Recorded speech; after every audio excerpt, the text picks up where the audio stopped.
What's happening, everybody? Welcome to the show. We are your hosts, Chase and Myles, and we're at the Lucky Duck. Thanks, everybody, for joining us today, listening in, and for all you guys watching on YouTube, thanks for watching. Myles, who do we have on today? Well, Chase, to be honest, when you said we were having Joe on the podcast, I thought you were talking about Joe Byron. But now I realize it's our friend Joe. Why would you even use air quotes when you say his name? I'm sorry. Don't do it again. God damn it. Anyway, today we have on someone special. No, he's not the president, but he may be the president of something. He's a software engineer. He came to us all the way from the Denver Metro. He's originally from New England. Yes, your regular Will. His hobbies probably include hiking, snowboarding, and painting. That's what I think I know about Joe. Now it's time for you guys to learn more. Dun, dun, dun. Woo. That's pretty good, Myles. Oh, thanks. You're getting better. Thanks. Cheers, intro. Joe, Thank and you. welcome to the pod. Yeah, cheers. Thank you for having me. I gotta say, y'all don't know this, but this is a long time coming. This episode, Multi-months. yes, we have been trying to get you on for many moons. What episode are we on? I think this is 20. This is 28. I think we approached you like episode 8 or something. Probably. Basically, we were so close to getting you on, then you got sick, and then Myles got sick, and then I got sick, and then holidays happen, and Yep. yeah, Long time lives. Yeah. It's a incredible thing though that we've been so fortunate to have a ton of different people on the podcast, and it's all just happens. Some of them happen serendipitously, and some of them happen just out of brute force of trying to get people on, and that's where you fall under that category. So regardless of that, welcome. Thank you for being here, and yeah, Myles, what are we drinking today? What is this? Today we have a martini. It's got tequila in it and a special touch, which I don't actually know what the special touch is, so maybe you can talk about that. His special touch? That sounds sexual. Well, I did see you fingering the glasses. Did we before molest these before we drank them? Yeah. The answer is yes. Now it's it's not your traditional martini in the way that you're supposed to use gin or vodka. This one's made with tequila. Do you like tequila, Joe? Are you a tequila guy? I'm not a huge fan, but Yeah. it's not bad. It's not bad. He's like powering through it. Thank you. Just choking Hopefully- it down. Yeah. That's why he's like almost done already. He's like, oh, fuck. To drink this. I wanted to get just something a little different for this one. Martini's kind of boring, you know. You have to have like olive brine and stuff, and like a lot of people don't really like that. Like, I don't know. There's not a lot of like Look, people our age that are into that. if I went to a bar and I saw my martini looking like this, I'd come back for sure. Let's just say that. Yeah. Well, stop. Just stop. It's okay? pretty good. I'm blushing. You guys can't. You see. can taste the citrus on the top, Mhm. notes of citrus, notes of tequila. Yeah. That's what it tastes like. Notes of being fucked up. This will fuck you up. This is straight alcohol, Okay. which so is what we love. 2 shots of vodka? Tequila. We already went over this. It's tequila. I'm sorry. Jesus. All right. We need to stop talking about this. Yes. Maybe we'll go into the conversation about Joe. Joe, welcome. This is an intervention. Yeah. About your drinking. Well, this is the first drink I've had in probably a month. So. Nice. Oh, shit. Well, hey, I'm so proud to be like the person that gets you back into drinking, Mhm. you know? Anyway, When we're So at the Joe- Lucky Duck, how can we not drink? I you know, That's I true. know. So what's up? What's new? What's happening? How are you? I've been good. Yeah. Let's see. What are you? I mean, Who? why So are you I'm the way a software you engineer Oh, at a wow. company called Sketchup. They do 3D modeling are? Hell and yeah. design for Mhm. architects mainly and like student 3D projects. So Yeah. I work on a website called 3D Warehouse, and I'm the back-end engineer for that. right on. That's awesome. As soon as you mentioned the parent company is Trimble, right? Yes. Yeah. So as soon as you mentioned that to me that you got this new job and you said Trimble, I was like, holy shit, are you like I use SketchUp almost every other day. So I immediately knew what you were, what you were talking about, and then I immediately started to shit on the website. Valid shit on right there. Does it suck? No, there's a lot of major improvements in version Yes. 2022. Okay, Ooh, so I'm highly suggest excited. you upgrade. Okay, sweet. Right on. Yeah, 3D Warehouse itself has a bit of.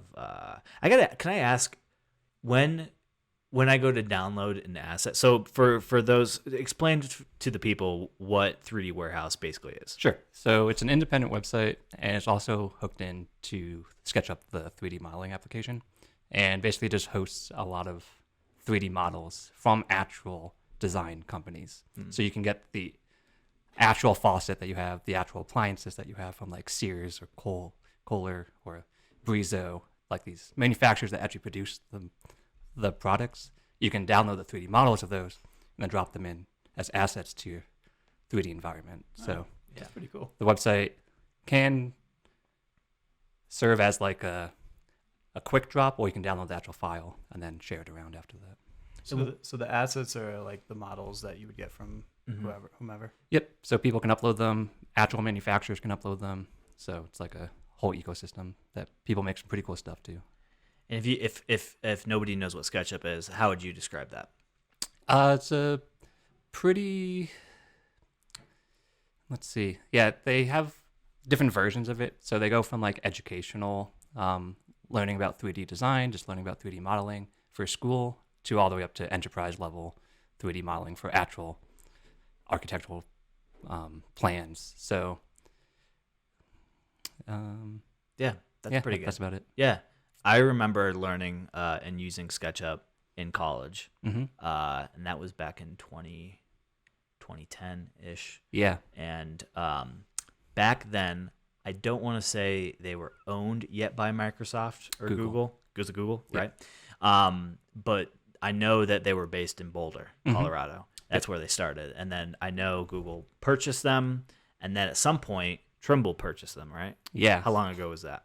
So I believe it was 2012 that Trimble bought SketchUp from Google. The explanation on that I got from one of the senior people at the company was, once Google realized they didn't need a 3D model of the Earth to actually do Google Earth, the Street View and stuff, they were like, we don't need SketchUp anymore. So they sold it. Yeah. So they realized that they can just use images to make the 3D model of what Google Earth is now. Right. So Huh. once they came to that realization, then they sold SketchUp. And Trimble, who is in the architectural design space, thought it was a great deal, so they bought it. Yeah. Makes sense. Did Google originally develop it, or they? No, purchased it? Google bought it from another company. I'm blanking on the original name. Yeah, I'm also blanking. SketchUp probably. Yes. No. Another parent company. Yeah. What stood out to me about SketchUp was how easy it is to use. Yeah. It's so easy to Yep. use. Anybody, like people in elementary school could easily use it, pick it up very quickly, and produce some really cool stuff. And my experience before that with 3D modeling was AutoCAD, and that is a very steep learning curve. Yes.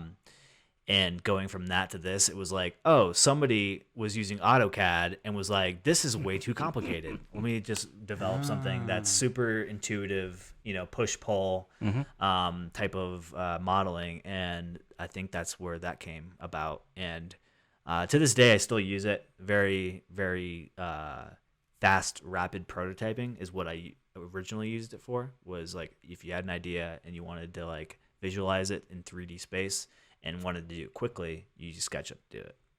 And then I learned how to use textures, and now it's not really the industry leading tool for people doing like 3D rendering modeling, like for architecture, but it's still kind of used in that space a little bit. And that's primarily my exposure to it. But 3D Warehouse, which is like where you get all your models, that's buggy as shit. And it's gotten better. But I was gonna ask, when you go to download an asset, it will give you a list of SketchUp versions. Yeah. Is it auto updating every single model in the warehouse to the newest version, or do the creators who have uploaded their model to 3D Warehouse have to do that on their own?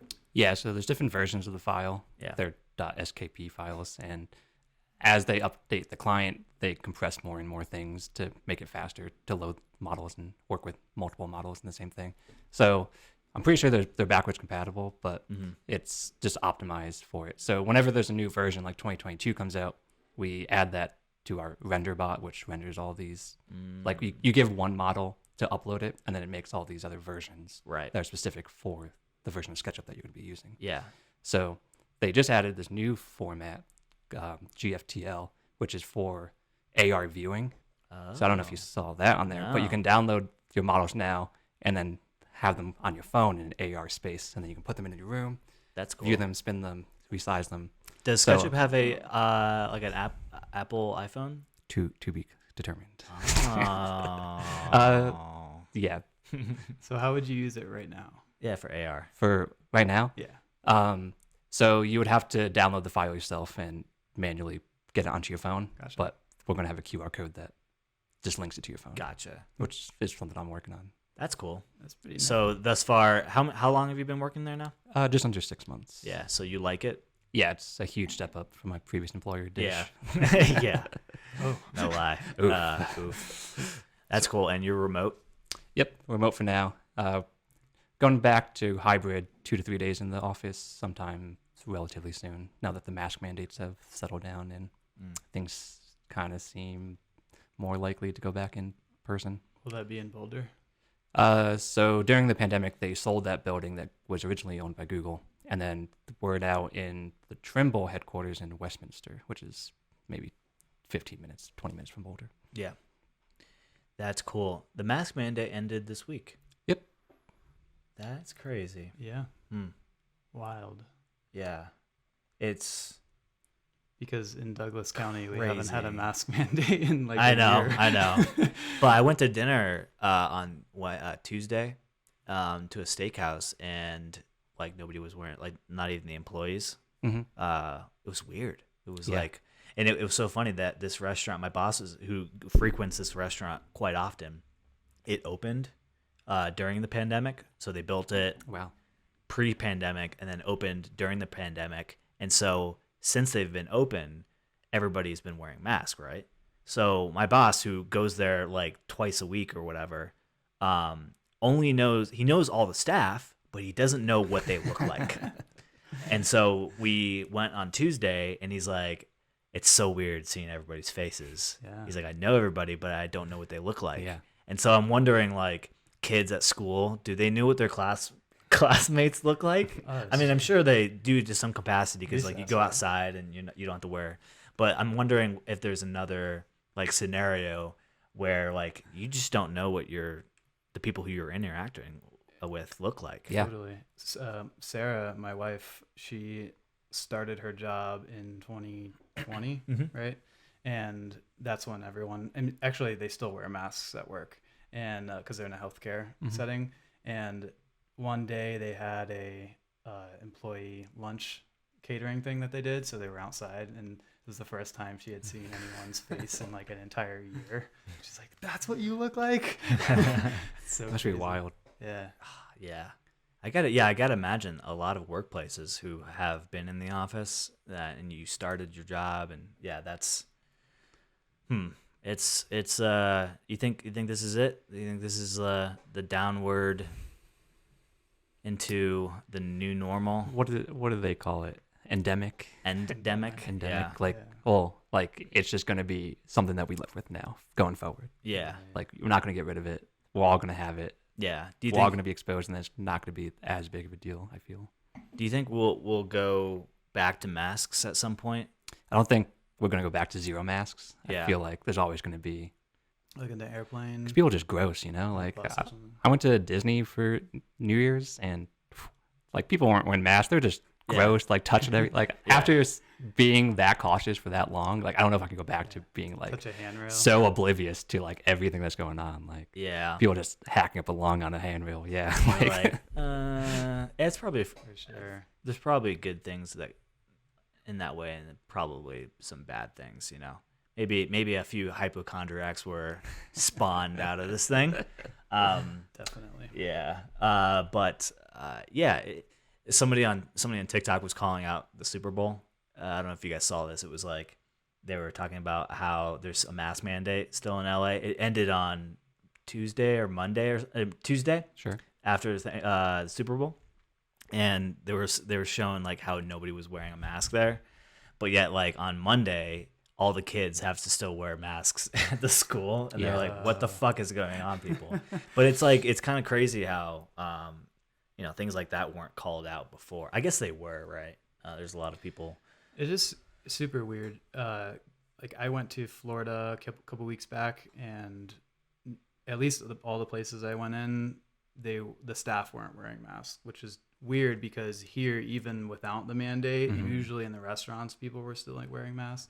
So it was really weird to go there and not have any of that, and then come back here and it's like there's this rule that those restaurant workers got to wear masks or whatever, and you're like, is it different? Like, Yeah, I got a taste of that like early pandemic because like let's see, it was like March or probably June of 2020, so like a few months after it happened, I ended up going to Arizona with my family, and the restaurants there weren't requiring masks. It was like month 5 of the pandemic. It's like, what is going on? Like, Arizona is just so didn't lawless. exist there, Like, so. I can imagine Florida is similar. Like, Florida was similar. just savages down there. I remember when it was like July 2020, I went down to Florida, and that was when like everybody started to like recognize that Florida didn't give 2 fucks, and it was really bad there comparatively to the around the United States, and Ron DeSantis was getting shit on and all this, and I was like, I had already made these plans. I'm like, I'm just gonna go. Is this a stupid idea? I'm on the airplane, and I get there, and like everything was normal there, and I don't know. I don't know if, obviously, post pandemic we're gonna do like a review, like a post-mortem, no pun intended. It actually worked.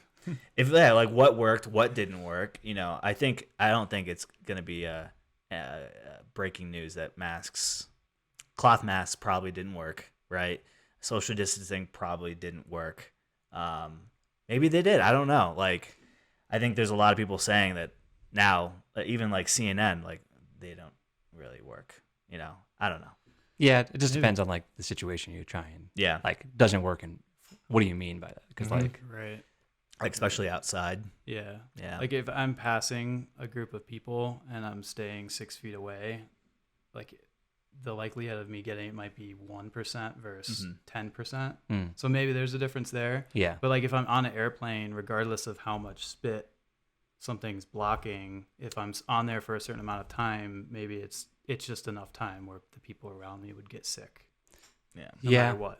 It is kind of like also depending on the mask too, because like obviously N95s are more protective. Oh, so like if everyone had an N95, would it be would it have been different? I like, think which is why they gave them out for free. Did you guys get yours? Yeah, 2 years late. I know, right? It's like, oh, the pandemic's ending. Here's your mask. Here's your COVID test. Yeah, it's super weird. So the federal mask mandate for the FAA, which is the Federal Aviation Authority, expires in mid-March, I believe. So at that point, they're going to assess whether or not they want to extend it. What do you guys think? You betting on them extending it? Huh. Good question. I feel like they probably will, because I think there's too many people who would kind of like lobby them to, right? Too much pressure, right? If they didn't do it, I probably, regardless of what they do, will still wear one on a plane for a while. I don't know if it provides any protection, even versus like getting the flu or anything else. When I'm traveling, I usually don't want to get sick if I'm traveling somewhere. Yeah. And then coming back, it also sucks to get sick. Yeah. And I haven't gotten sick from flying in a while, and I feel like I used to get sick like all the time. When I did. So totally. Yeah, I think it's gonna be like, I don't know. I used to see people wearing masks even before the pandemic in airports. Like it was still mostly from like Asian culture. Yeah.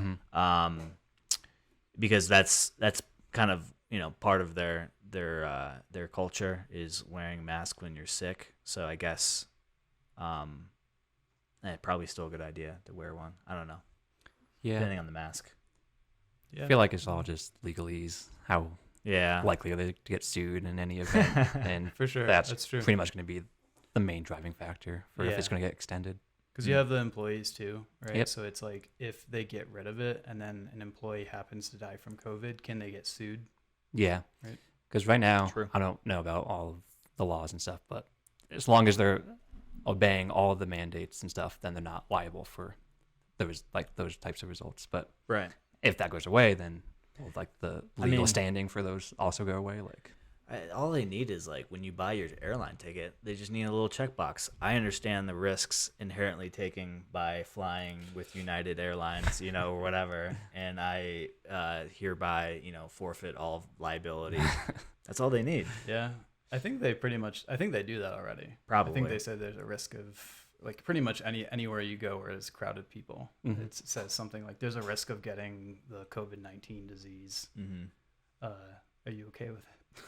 And you're just like, I guess. I Yes, need please. to get to California, so yes.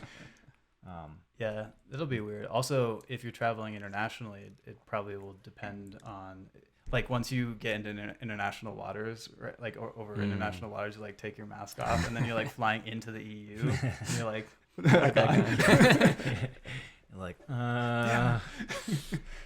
yeah, Yeah, it's endemic. it's weird. You go to the airport and you're going into the sliding doors that go to the elevator from the parking garage, right? And then you take the elevator up, and then you're in this big, huge lobby where you check in and whatnot. But from the sliding doors, that's where they say, put your mask on here, regardless of whether there's anyone else in that area in the elevator or near you in the lobby. You're supposed to put it on, right. By law. Yeah. So it's kind of funny. If you had your own choice to do it, would you put it on there? Probably not, right? You're not near anyone. I don't Maybe. know. Well, it's all ventilated. It's all part of the same ventilation. So, I mean, unless they have some type of filter for that, then theoretically you could still be contaminated in that small sliding glass door room. So, Sure. it's just what type of caution do you want to take for this? That's Yeah. because obviously you can go overkill, gloves and everything, but Yeah. what does that reduce? Few percent less likely to get it? I don't know. Mm-hmm. Yeah. Yeah. What's weird is Vail Resorts still requiring you to have a For inside. vaccine card for inside. Yep. That's so weird. It is weird, and it's kind of dumb too because anyone could fake it. Yeah. It's super easy. I mean, Oh, I yeah. Show them just a showed a photo of it. screenshot of Yeah. my Walgreens vaccination record. It wasn't even the card that Yeah. I'm supposed to show or anything. Yeah. So Yeah. How are you liking this season for snowboarding? Oh, it's been pretty good in the mid to late. We're in almost late season now. Yeah, it's coming up. Mid season, it definitely picked up around Christmas when we went. Yeah. That was perfect. That was right great. before Christmas. We got Yeah. 6 inches, and then Chase and I went up. Yep. Had a great all time. right. Mm-hmm. It was snowing when you That was guys the were best up part. there. Yeah, it was snowing the whole day. Yeah, the entire day, even though as we left, Yeah. it started snowing. Yeah, it was great. Yeah, the ride back was wild. Yeah, it was. Oh my God, we saw People so many slipping up people. the Even Eisenhower people Tunnel with Road. trucks. Yeah. Just struggle Isn't that busting to crazy? get up. And they have chains on. Yeah. And you're Yeah. just what? So silly. It's yeah. all the Subarus are just trucking through. Yep, And Joe, you just got your new snow tires on. I did. Yeah. That's a game changer. Oh, do you got snow tires? Yeah, I Yeah. bought actual snow tires. So you'll swap them out after winter? Yep, Yeah. I'm storing them in my garage. Nice. My summer. So That you, is- so you can do it yourself. You can switch the tires yourself. Or No, you need to get them mounted. okay. It's Yeah. $90 or something like that. Oh, okay. A lot of people don't know that's a thing. Is snow tires and getting them swapped in as well, especially our listeners in Florida. I moved out here and we had they're studded tires. You Yeah. can get yours aren't studded, but you can get studded tires, and they work really freaking good. Insanely well. You Yeah. can go on straight ice with those. Yeah, it's crazy. Our company van, for a while we were doing that. We'd switch them out for studded ice tires or snow tires rather. Yeah, All right, so are you like how do you store the tires? Like, what's the deal with that? You put them in your garage or your There's some apartment? Or? plastic bags and Yeah. stacked in my garage right now. Gotcha. So you have four-wheel or all-wheel drive or four-wheel drive? Yep. Right. Yeah, I just recently bought a 2021 Subaru WRX. Okay.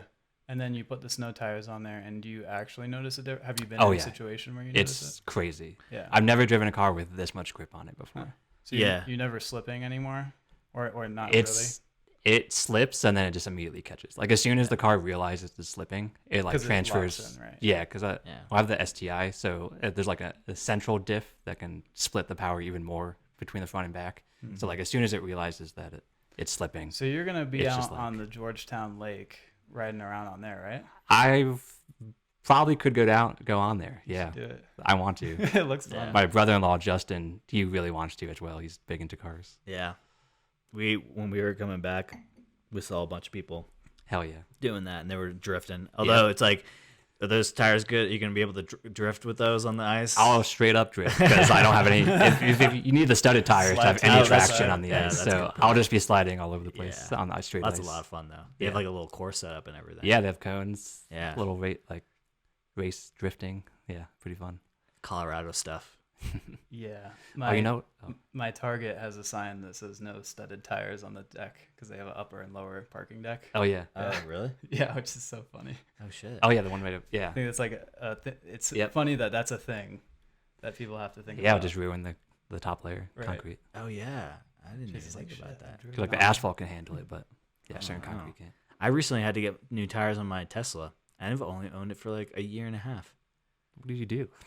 Well, Launching it. Ah, The wow. Tesla tires. So, man. Okay, Tesla stock tires? Tesla. No, they were Michelin tires. Oh. Yeah, which is weird. The company that makes tires also rates restaurants. Yep. Isn't that weird? That's not the same thing. No, it's the same exact It's the company. same company. Yep. Yeah, so basically, this is how I learned what it means. Michelin sells tires. They created basically a list of restaurants worthy to drive to, and the stars are based on how hard it is to get to it and how worth it is to get to it, to drive to it. Is that accurate? I'm not familiar with what the stars Yeah. mean. So 1 star means like if you're passing through, you should stop and go to it. 2 stars is like it's a little harder to get to, but it's definitely worth the stop. 3 stars, which is like the top of the top, is like go out of your way, drive to go to it. That's what it is. So what if it's like do they have 5-star? Does it go up to 5? I think it's just 3 stars. okay. If it's like 3-star in the middle of Paris where you can't even drive, Yeah, there's some that are like insanely difficult to get to. just like No get way. down that alleyway. Totally. Doesn't That's like what it Gordon is. Ramsay have some No. 2-star Michelin no. or like No, not Gordon Ramsay. He's just a celebrity chef. Wait, Google this. How many like Michelin star restaurants does Gordon Ramsay have? because he has like one that's like pretty famous. The Hell's Kitchen? Yeah. Yeah, but that's not a Michelin star restaurant. I feel like It's just he's like Michelin star status, you know? yeah, he like- is. Maybe in the UK.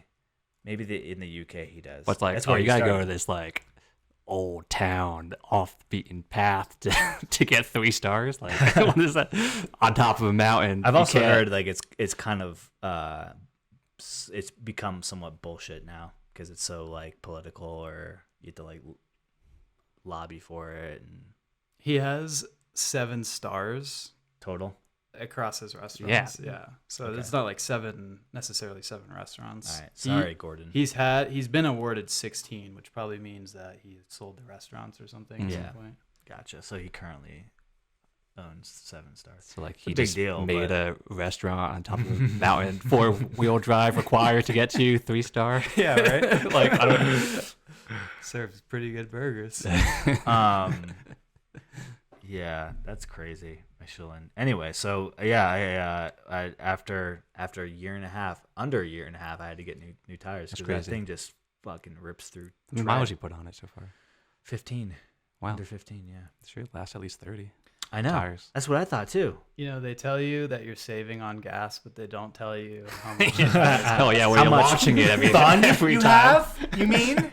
Smile per mile. Yeah. Yeah, all Smile that per mile. pollution from you tearing up your tires. Yeah. Yeah, it's like and what I'm saving in carbon emission, I'm using up in tire waste. Exactly. Yeah, I was pretty surprised because I took it into the dealership to get what was wrong with it? There's a clicking noise when I was turning, and they were like, "Hey, yeah, also your car needs new tires. It's got like 2 millimeters of tread left." And I was like, "Fuck!" Like we can do it all in house for like 1,300, and I was like, "No, no, thank you." So I Like took just it to all discount. seasons. Yeah. So I took a discount. ridiculous. Discount tires like $750. Yeah, exactly. I was like, no, thanks. Yeah. So that's how I found out. Also, like they are pumped to the max there, like in terms of Recall. everything. Not recalls, but Tesla or like discount? Tesla. Oh, Tesla, like there was nowhere to park there. Like when I dropped it off, it was like 8 o'clock in the morning. The entire parking lot's full of Yeah. Teslas.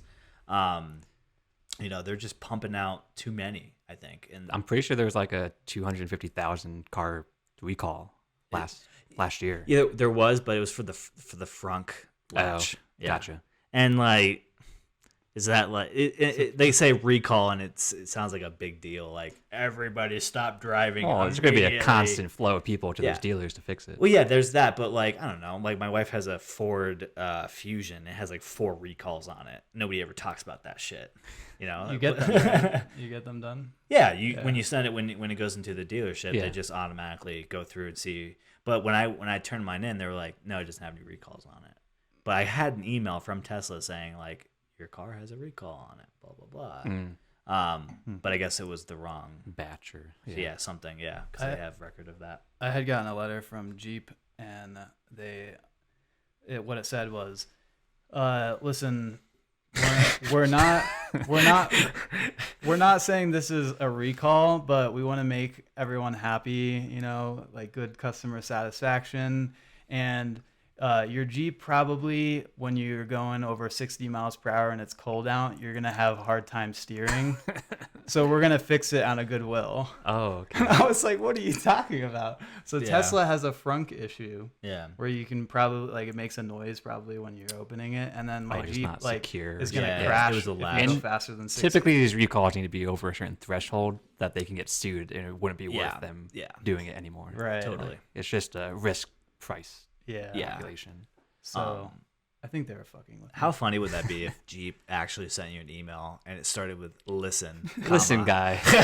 Listen. It sounds like dude. something like Spirit Airlines would send out. Yeah, or Elon would tweet. Like Actually, I'm pretty sure Mark Zuckerberg had posted something like that in the last week on Facebook. yeah, probably. Listen, guys, Listen. please invest in Facebook. Please, please, please.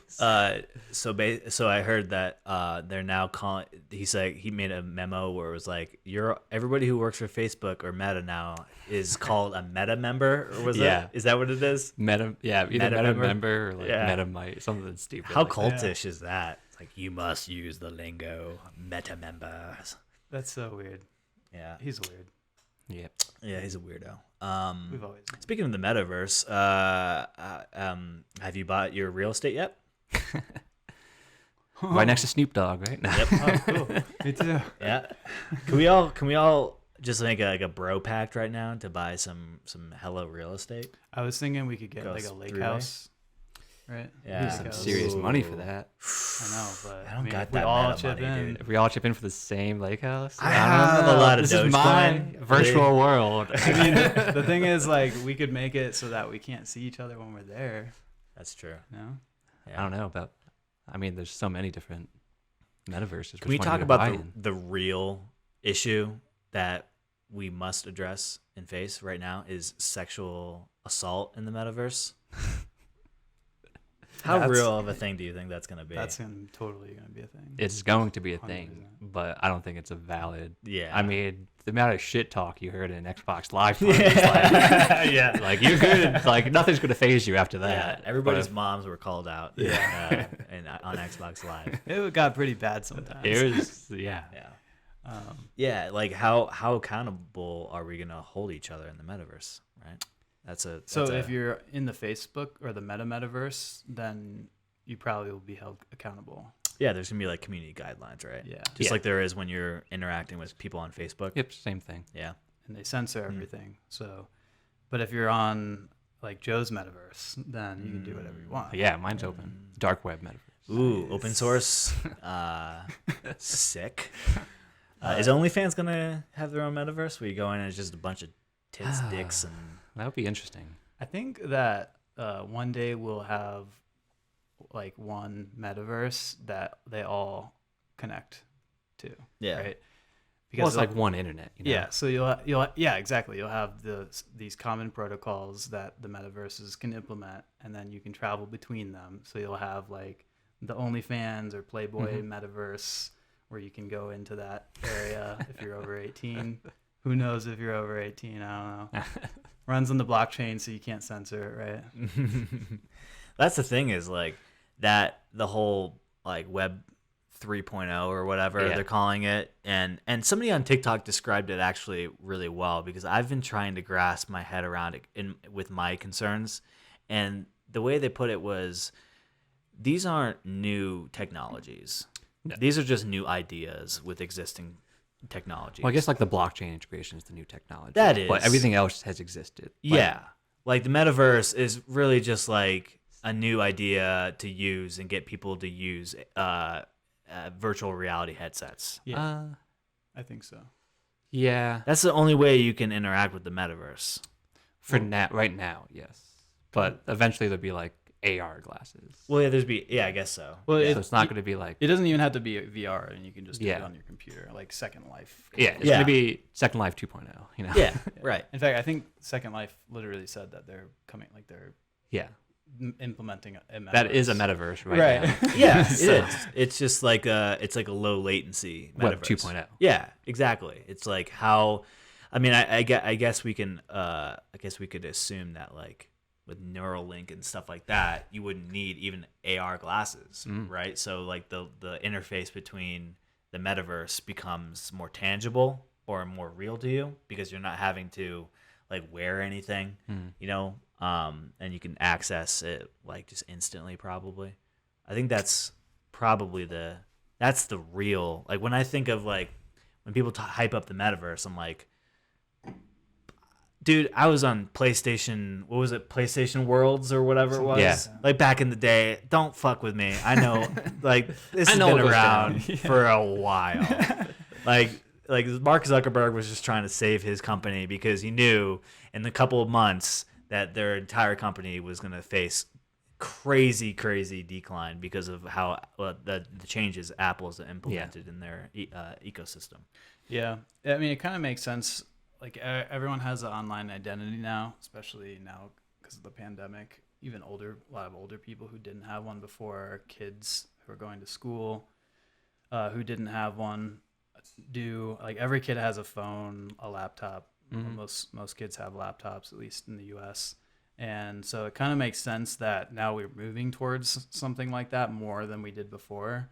But yeah, it's probably like a 10 or 20 year thing before we really are like going to work in the metaverse type thing. I mean, it may be sooner, but Well, like- I don't know if people really want to adopt What percentage that. of people do you see working in the metaverse?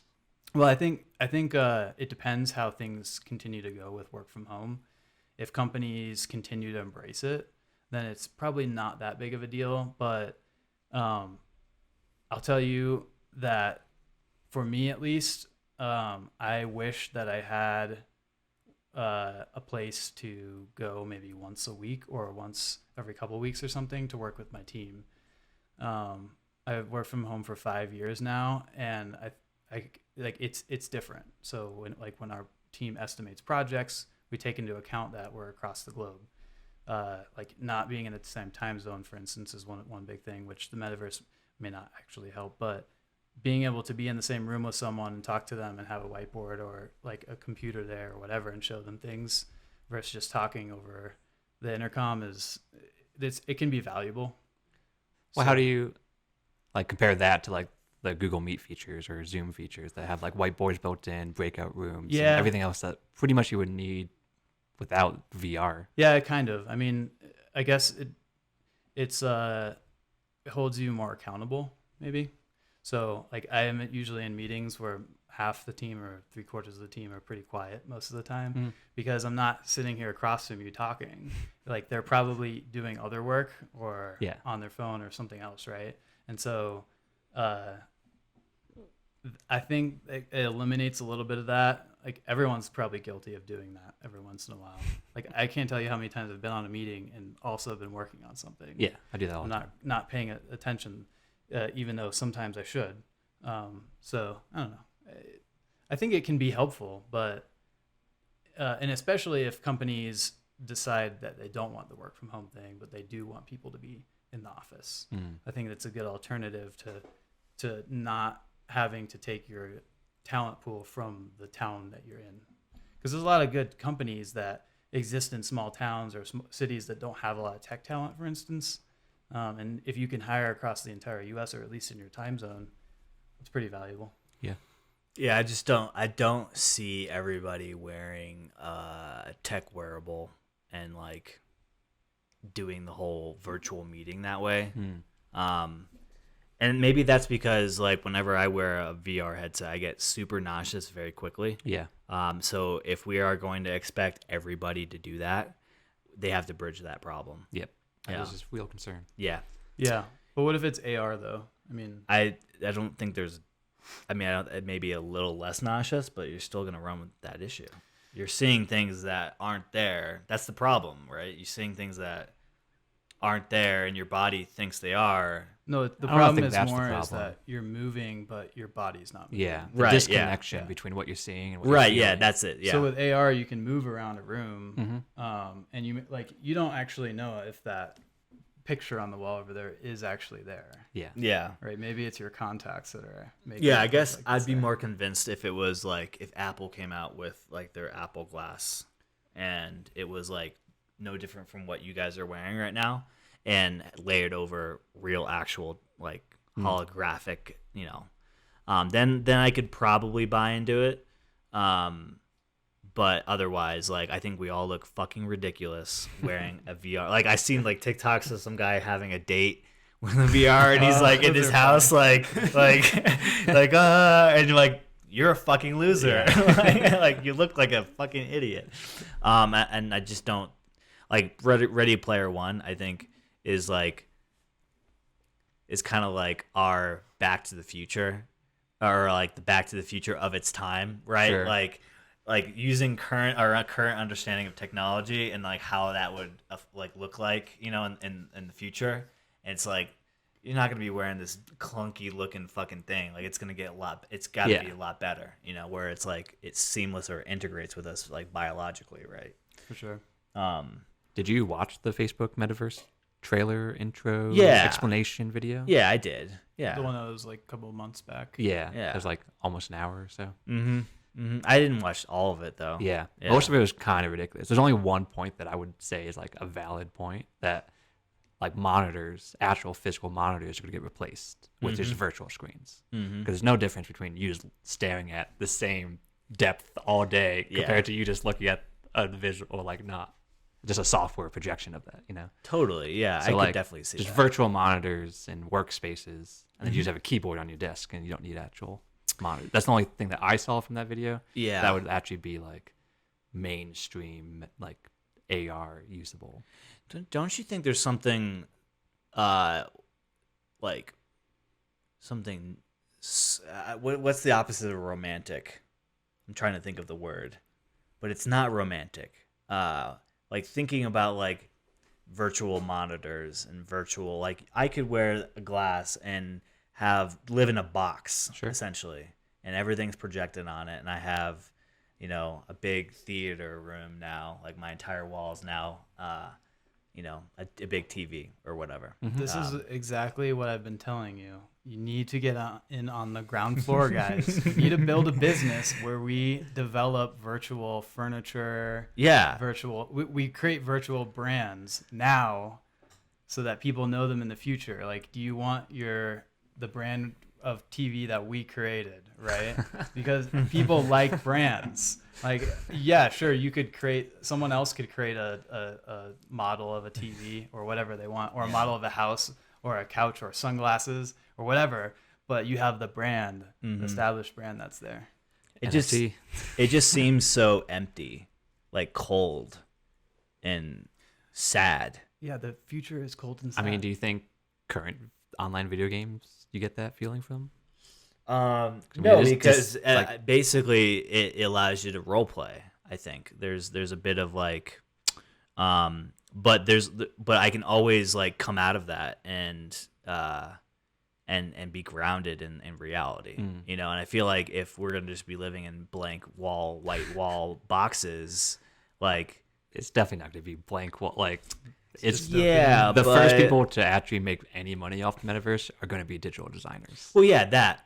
But going back to like your office workspace, like you're gonna need it to be like all blank, like gray walls, right?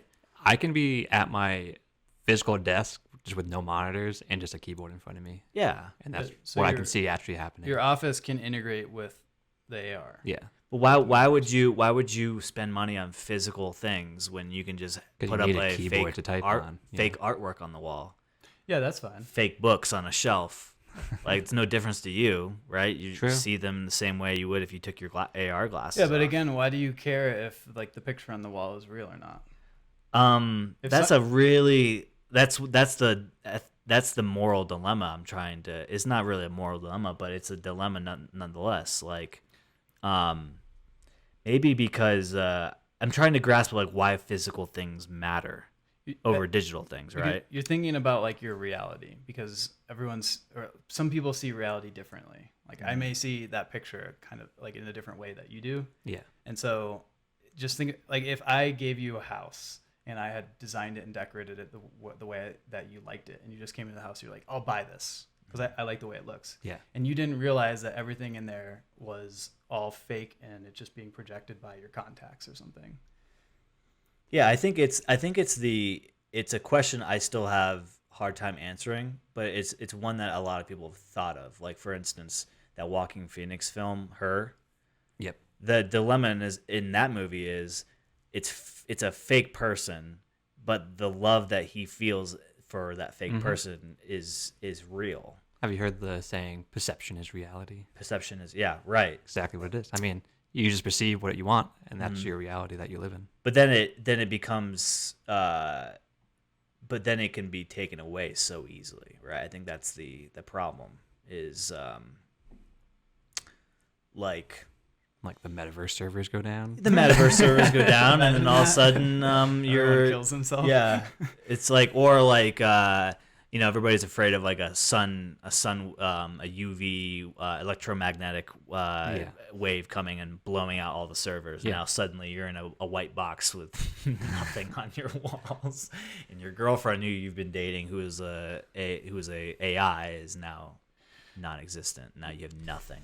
But I don't know, because like people spend real world money in video game currency all the time. So it's like that can just go away in an instant. But the people that play the video games, that's their reality. Like that's what they're perceiving. That's what they want to spend their time and money on.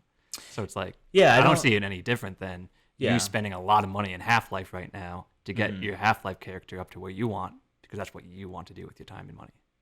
Yeah, I think so. I totally get what you're saying, but there's something very hollow that when I play, like for instance, the new game that we're playing is Dying Light 2. Yep. It's a great game. You know, it has its problems, and there's certainly a point where like you get to playing it for like 20, 30, 40, 50 hours, and then you're like, I feel hollow inside. I don't like not getting much out of this game anymore. Yeah, I mean, we're human beings. We need more than just video games to like feel like I know, but fulfilled. What I'm saying is like, what is it that what is it? Is it the tangibility, the tangible reality that gives like that warm feeling of purpose, or is it like, it's something that doesn't really actually exist in reality? Well, that I don't know. It may not It's even be weird. that. I mean, it's like it may be out of necessity, right? Like if you needed to work and your company is like, we'll pay you this amount of money. You work from home, but you have to sign into the workplace metaverse like twice a week or something. Then that's what you have to do, and then Right. you adopt it. Mm-hmm. But we're also talking about kind of like a unrealistic world, I think, because in reality, like half the people don't really accept this kind of stuff. Like a lot of people, you were bringing up the whole people being afraid of the sun's radio wave or whatever waves. Like people aren't going to adopt this, and I kind of wonder if it will turn into more like a cyberpunk type society where stuff exists. Maybe it's expensive, maybe it's not. Some people get it, some people don't, because it gives them some kind of advantage, whether they like it or not, and they're willing to adopt it. I also feel like I don't know. I feel like there's a feeling that you get when you go on a hike, right? Like Sure. there's this like fulfilling like warmth and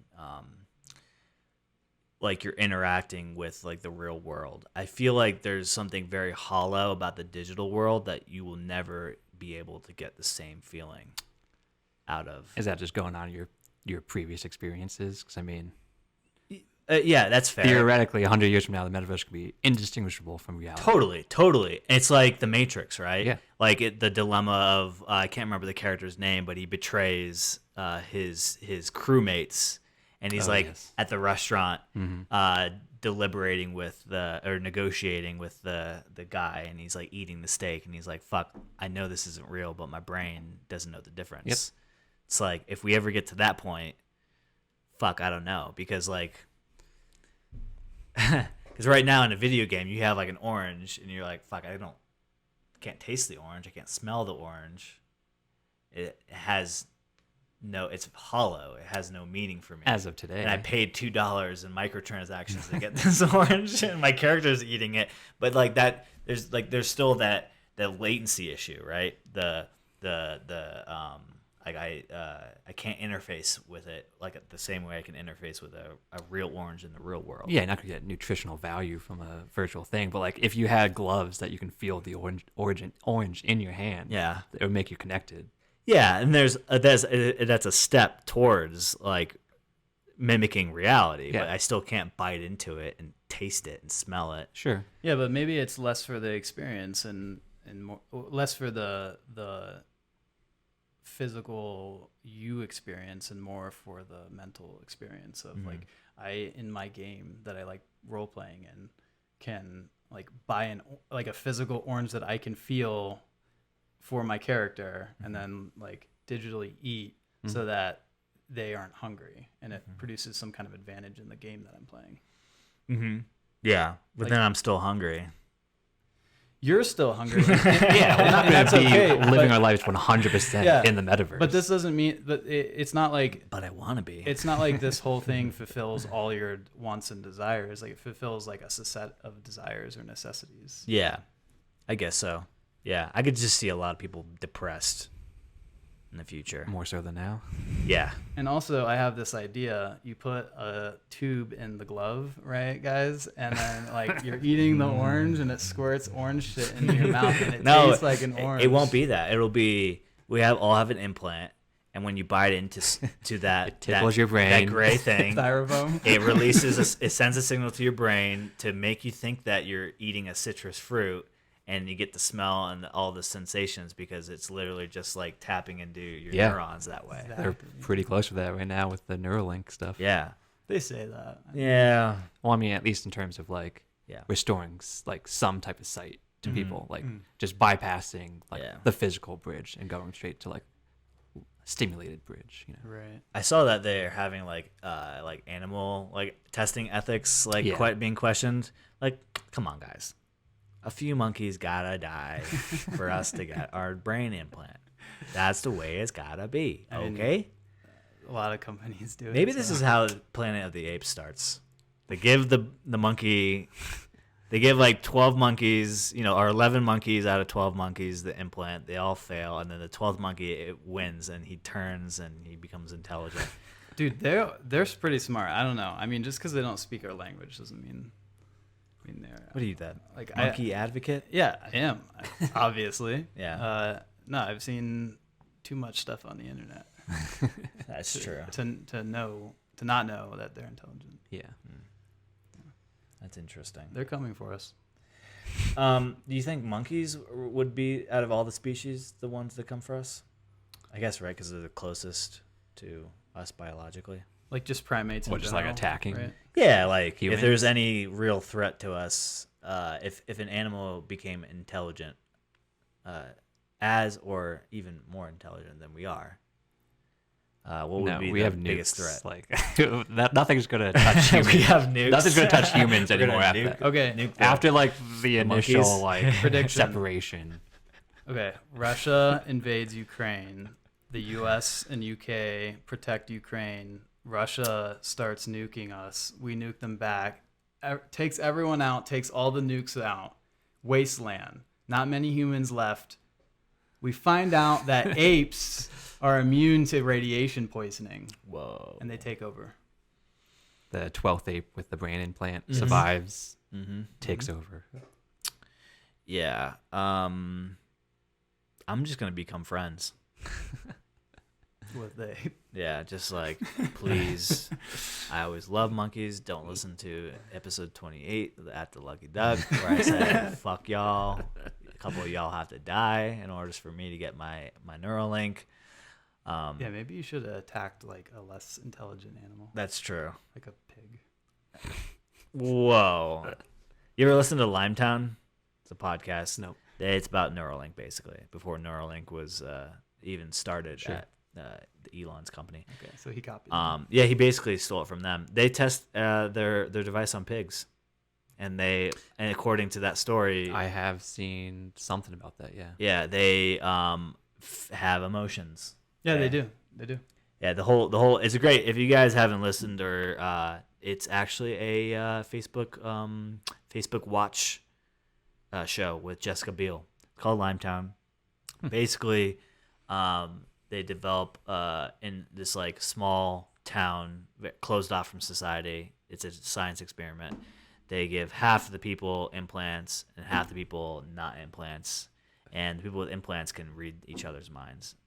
So the testing phase was a guy got the implant and a pig got the implant, and he was like the caretaker of the pig, so he like felt all the emotions of the pig, and like he ended up like becoming depressed when they ended up killing the pig because he felt the pain of and suffering of the pig dying. So now just imagine that as reality, and a pig could talk to you. Yeah, Yeah. So then, would you still eat pigs? totally. Totally. I'm looking at Joe and I'm like, Joe looks pretty tasty right now. Whoa. There wasn't any legal repercussion. I mean, Bacon's bacon, dude. Sorry, I've already Yeah, it crossed tastes that too good. bridge. I already crossed that bridge. I already know what you taste like. It's fucking delicious. Sorry. And if it comes down to whether or not I gotta I don't have enough resources to live, and there's a pig's going. Okay, so the pig comes up to you. It's in your backyard. You're growing the pigs, right? It comes up to you and it's like, "Please, Chase, don't kill me." You still slaughter it? My sorry, I mind's got a just- family to feed. all I can smell is bacon at that point. You can smell. Yeah, I mean, My brain's tricking. I'm so hungry. All I can think of is like, how many bacon strips can I get out of this pig? I'm gonna grab my AR headset and it's gonna show where I need to make incisions to skin it and See this is butcher a it up. perfect thing. This is perfect for AR. So you can eat something that's not bacon, but have it taste and smell and feel like bacon. That's true. Like if they could develop something like a protein bar, that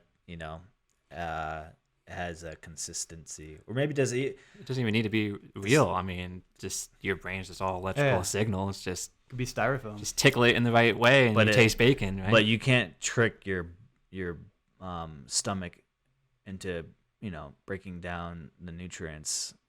I think Yeah, you're not gonna get nutritional value. I from need it. that to live, though. it's probably more likely now that we'll be able to grow synthetic bacon Oh, in 1,000%. labs Yeah. before we can have a device that lets us smell and taste bacon. At that point, why are we keeping pigs around? Exactly. That's what I've been saying. Like, for real Price. though, why would you have pigs? What like there's certain animals where you're like, if we do make 100% of our food resources in a lab, and it's all synthetic, biologically synthetic, you know, cows, pigs, chickens. Mhm.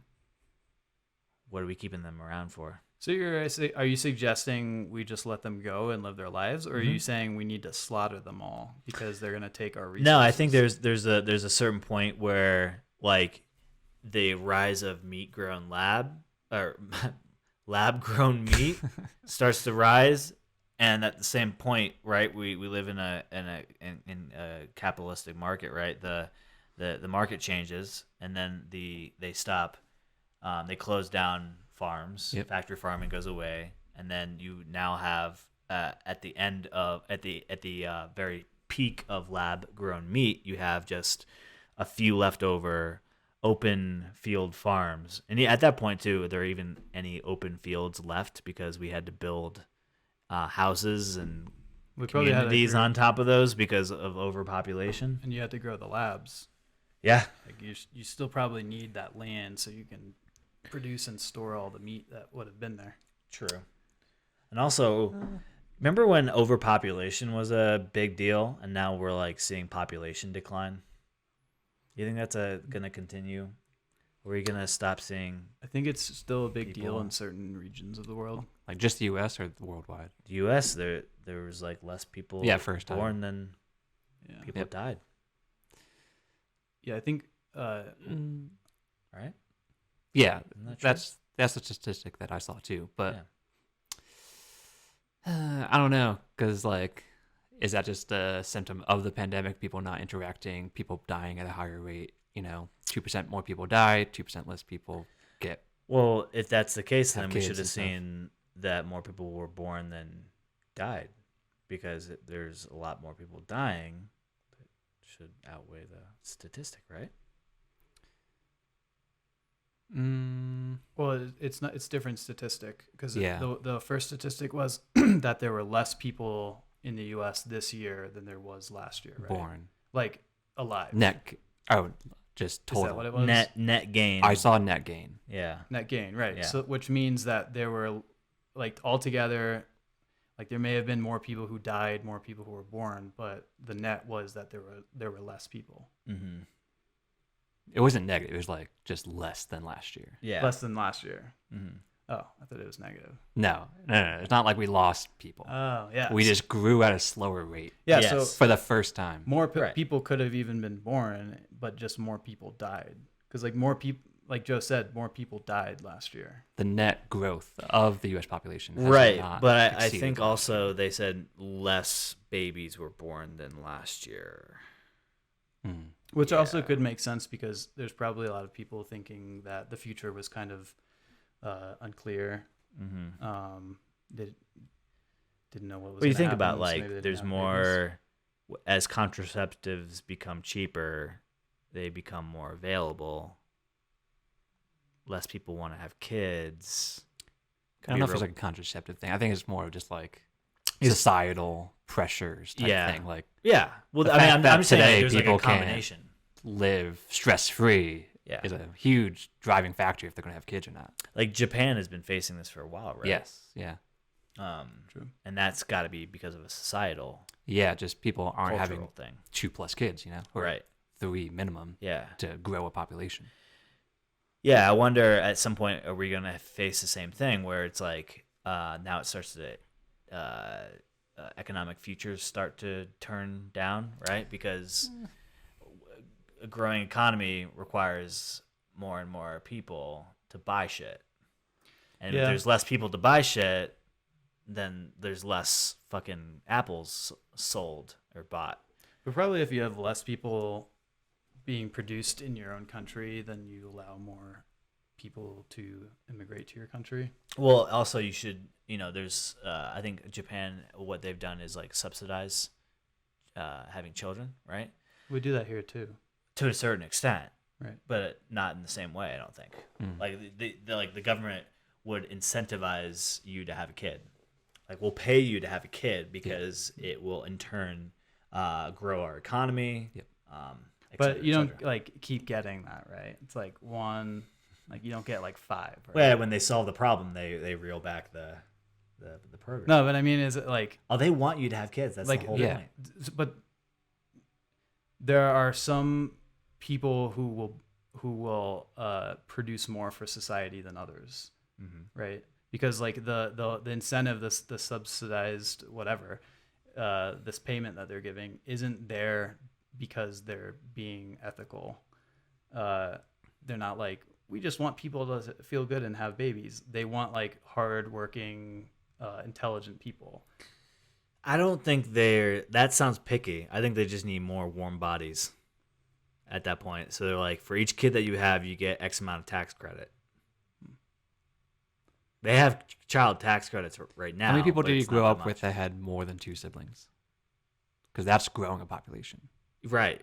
Yeah, because I only have one you have to one replace sister. you have to replace Yep. So like yourself. Basically. my parents net 0. I mean, we have 6, Yeah. 5 siblings. Yeah. Okay, so you guys are up Yeah. 3. We did our part. Okay, you My guys are parents did their part. contributing. Yeah. Yeah. But I mean, like growing then- up, I didn't know that many. I knew maybe Really? a handful of people close to me that had more than one I don't sibling. know. I think I knew a lot of people. We did because our family knew, like, we're socially in with people like that. Oh, okay. Yeah, I guess so. Big Through- family through type different groups. organizations Yeah. and stuff. Yeah. I see. I mean, there's our family was we grew up Catholic, so there was like it's like a running joke, like, oh, you come from Catholic parents, they didn't use condoms or anything, Yeah. so they had a bunch of kids. For the TV in the bedroom, Yeah, yeah, that's true. Yeah. Did our parents have a TV in the bedroom? I Um, don't think so, right? Well, that explains maybe it. not. Yeah, no. Wow. Yeah. Well, TVs were like expensive back then. Yeah. Yeah, kids are way very cheaper. I think we had like That's one very TV in the true. entire house. You can get like a fucking 85-inch at Costco for like $1,200. It's so crazy. So silly. It's insane. I bought a 75-inch like last year, like a little bit higher end one. But then the other day I was thinking, and I haven't bought a TV since then, like since 12 or 13 years. Sure. Since that happened. And so I was thinking I would put another smaller TV in my bedroom. And so I went to Target the other day, and it was like $250 for a 50-inch TV. Yep. Yeah. Yeah, that's crazy. Yeah, they're just so cheap. Yeah, I mean you could have guessed that, right? As technology becomes more and more developed and available, it becomes cheaper to manufacture, yada yada. Except for GPUs, that got way more expensive. Anything with a chip in it, right? It's just Yeah. the supply chain. Yeah, I don't think it's like that's not going anywhere though. natively. That's like just- a new normal. The supply chain. No Or GPUs. chips, GPUs. I can see it getting fixed in the next 10 years. 10 years, dude. Yeah. That's 10 years. That's like a whole generation. Do you think it will? Because as we continue to progress, we use more and more chips and Yes. more and more, More silicon. 'Cause right now there's a developed handful chips. of countries that produce the majority of chips. So as soon as it starts going local, like Foxconn puts a plant in the U.S. to make chips, then the supply chain issue will diminish. Yeah, I guess. Hmm. Yeah. Sounds suspicious. But I don't know if that's going to Well, make they're trying to things do that cheaper currently. because Yeah. they will need to pay people higher wages in the United States, which is going to make all the robots. product. Yeah, robot. Yeah, robots. Rubits. Yeah, Robots. Rubits. Robots. Rubits. Yeah, I guess so. Are you mining crypto right now? I slowed down. Did you? Yeah, I only have it on like whenever I remember to turn it back on after gaming. Yeah. I don't make sure that it's on every night. Right. So you're just using your computer's cards? Yeah, I have a 3070. Okay. Mhm. Oh, that's what I have. Yep. Nice. Yeah. That's I, bought, cool. I was you're able to get selling my it? hand on one right after it came out, like Yeah, that's November, good. December, 2020? Yeah. Or 2021. I got mine last year. Yeah. Some point last year. After the new egg shuffle. Yeah. Got Lucky. Yeah. I had to buy mine off my buddy from Boston. Yes. Because Boston had a ton of them at that time. Really? And Denver had 0. Interesting. So. Yeah, Miles got we got wind somehow through like a Discord chat that there was a couple 3080s at Micro Center in town, and so Miles ran over for me because he already got his 3070. Because I was doing something, I don't know, working in the house, and I wasn't responding. I'm too busy. Yeah. It's Nice like, guy, he needs Miles. it. Yeah. And they had one 3090 left. Yeah. And so I was like, fuck it. Let's just get The most get it. expensive Yeah, 3090 you can probably buy. $2,400. But it's a beast. Like, I think it gets like 100 and on average like 106 hash rate. Yeah. For Ethereum. Right. It's going And to go higher than that. yeah. Oh yeah. It fluctuates. Mhm. It's like average. Yeah, It's like I think you could 105 or push something. it to like 120 or something Yeah. like that. But I I was just telling him the other night I was running Cyberpunk, Borderlands 3, and I was mining all at the same time. Yeah. With that thing. And no didn't FPS skip a drop. beat. Didn't skip a beat. Yep. Crazy. It's just If I like- leave my miner on and I start a game, it immediately crashes. Yeah. Okay. I noticed a difference but mine doesn't crash completely. I Yeah. changed my settings, like through Are you like underclocking it or undervolting it? yeah, it's like keeping the chip cooler and then allowing it to use less. I think it's undervolting. I can't remember. So it like can't support doing both in that, but it allows the chip to stay cooler, and then it can still use it at 100%, and then it doesn't get as hot. I think it Interesting. saves the life of it too. Yeah, mine's running like 24/7. Yeah. So It just hasn't been like, worth it. It's only like, what, $250 a day or something like that right now. Yeah. When it was like closer to $8, then I was like making sure it was on all the time. Yeah. Because, I don't know, my card has paid for itself twice over now. Yeah. So it's like, Yeah. Well, Basically. that's really all I wanted to do. Yeah, I guess So- the idea is that it'll be worth more in the future. So if you're getting it now, you're getting it at a discount, right? Yeah. That is the golden idea. Yeah. Yeah. Like everyone for it, like all of history of Bitcoin, like I mean, even with a GPU, you can mine Bitcoin. It just sucks, so you don't really get much out of it. But it's always been unprofitable unless you had like an ASIC miner or something. Right? No. Well, it depends on what type of mining. Because I was mining back in like 2010, 2011. Yeah, right. And But- I was profitable then Sure. with But- my like 1660. Yeah, exactly. But once they started making the specialized miners, then the profitability with the GPU kind of went away. And so it was kind of like with the cost of electricity and the cost of the chip, it would take a while for you to make anything. And so a lot of people wouldn't do it. But then it was like, at that time, Bitcoin was $5, $50, $100, whatever it was. And then, so if you were getting it unprofitably back then, and then it went up to $40,000, then you made a huge profit, Yeah, sure. right? Yeah, that is true. But like you can go mine Bitcoin by yourself and not in a pool, and Right. then you get super lucky, and then you get granted. Well, right now it's like what 6.25 Bitcoin. Yeah, but that would It's like a probably 1 in take 10 like million 10 chance. years before It's you not even likely. Yeah, it's not like it could happen first try though. Like, right. it's just a probability. The game. probability is So you join a pool to increase your shared revenue. I think it's you just be better off just buying it. So I mean, with like USD back because in of energy costs. high school, like 2011, I knew this guy. His name was Anthony. He was mining on the school computer Dogecoin, on the What? and then he was gambling it on a crypto gambling site. And then like I haven't kept in touch with him, but like he was doing this for like all in our computer science class all year. He had the entire back row to himself, so he had like a ton of computers and it's all depositing. So like, yeah, if he held on to that, that would have been worth a shit ton of money. But yeah.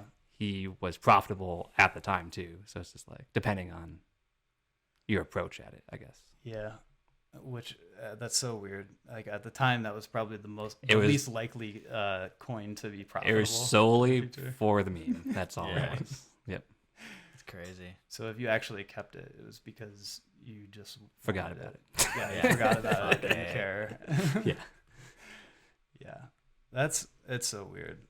I don't know. Yeah.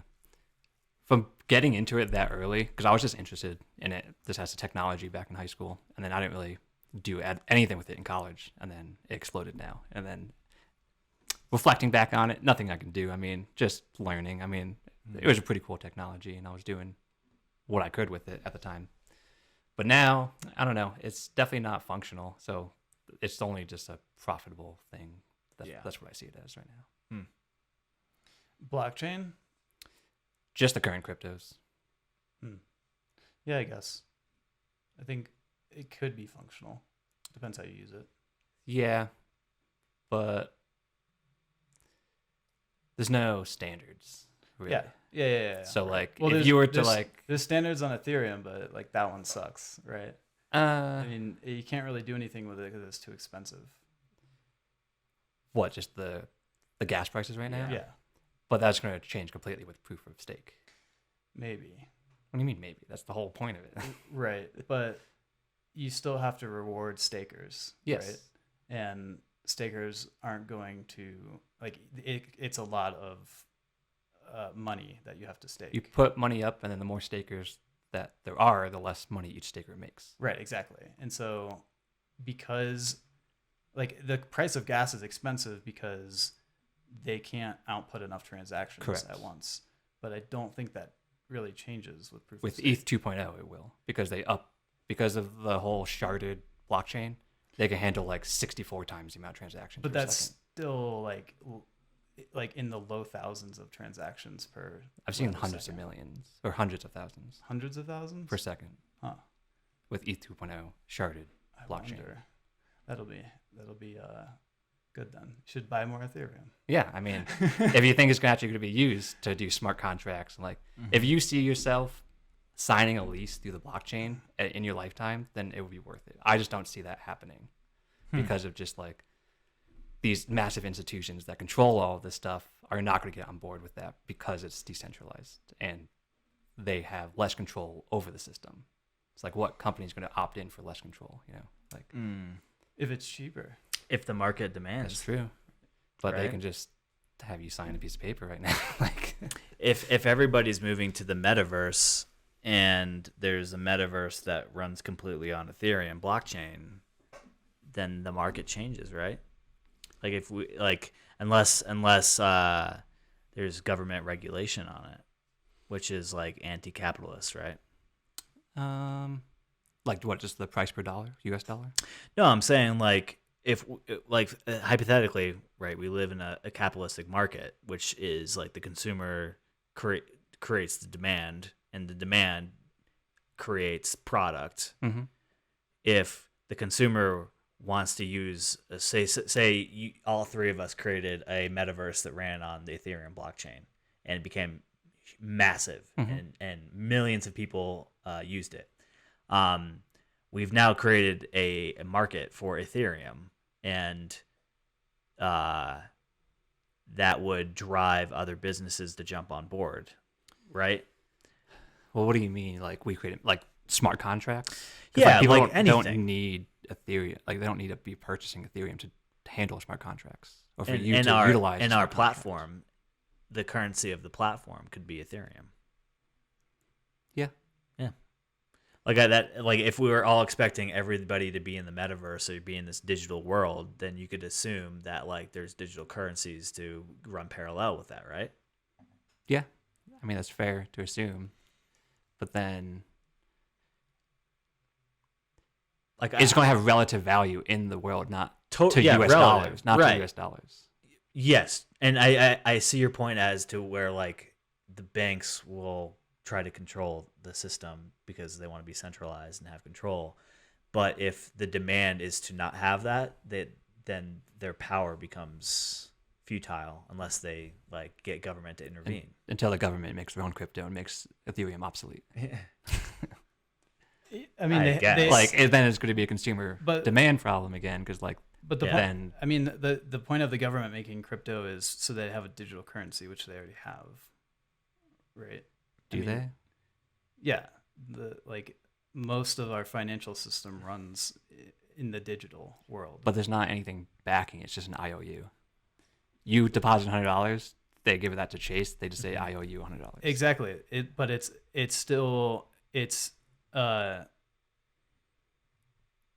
all tracked in thousands of systems around the U.S. Yes. and the world. Right. That have physical money in banks somewhere to support that. Right.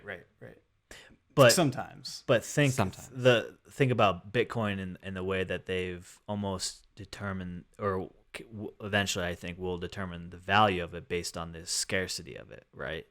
So if I have like 8 oranges and there's only 8 in the world, you could say that orange is worth $1 million. Yeah. Just based on the scarcity of it. Mm-hmm. So the scarcity of Bitcoin will determine its value, right? Or could play relative into the value of it. Yeah, for sure. I mean, the scarcity of it is like if someone's willing to sell it or not. Traditional ways of currency is like gold bars, bonds, whatever. It's backed by something. A non-backed currency. Moving on. Yeah. I thought we could like predict some things. Sure. Wrote down a couple of things that we could talk about. So let's start with some easier ones that maybe won't get us into a rabbit hole. Number 1. So we all know Amazon. We actually just talked about this. Amazon Prime, right?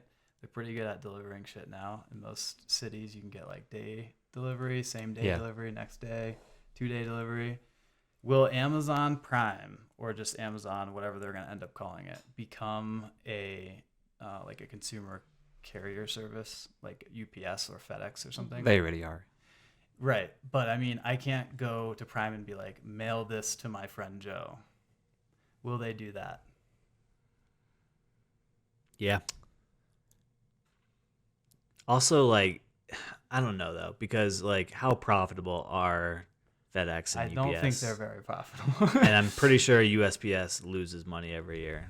Well, that's a service. Yeah. Right. That's a federal Government service. So that's supposed to lose money for the benefit of the people. But And like UPS and FedEx, who have substantially higher rates, yeah. They're not that bad. They're not I'm gonna that look bad. up. make I'm gonna billions look a up year. how profitable they are. Let's look. But do you think that do you think Amazon would buy them for their for their like infrastructure or No, logistics? Amazon built something better already Better. in the time that Amazon's been around. But I mean, like UPS and FedEx own like hundreds of thousands, potentially trucks and warehouses around the U.S.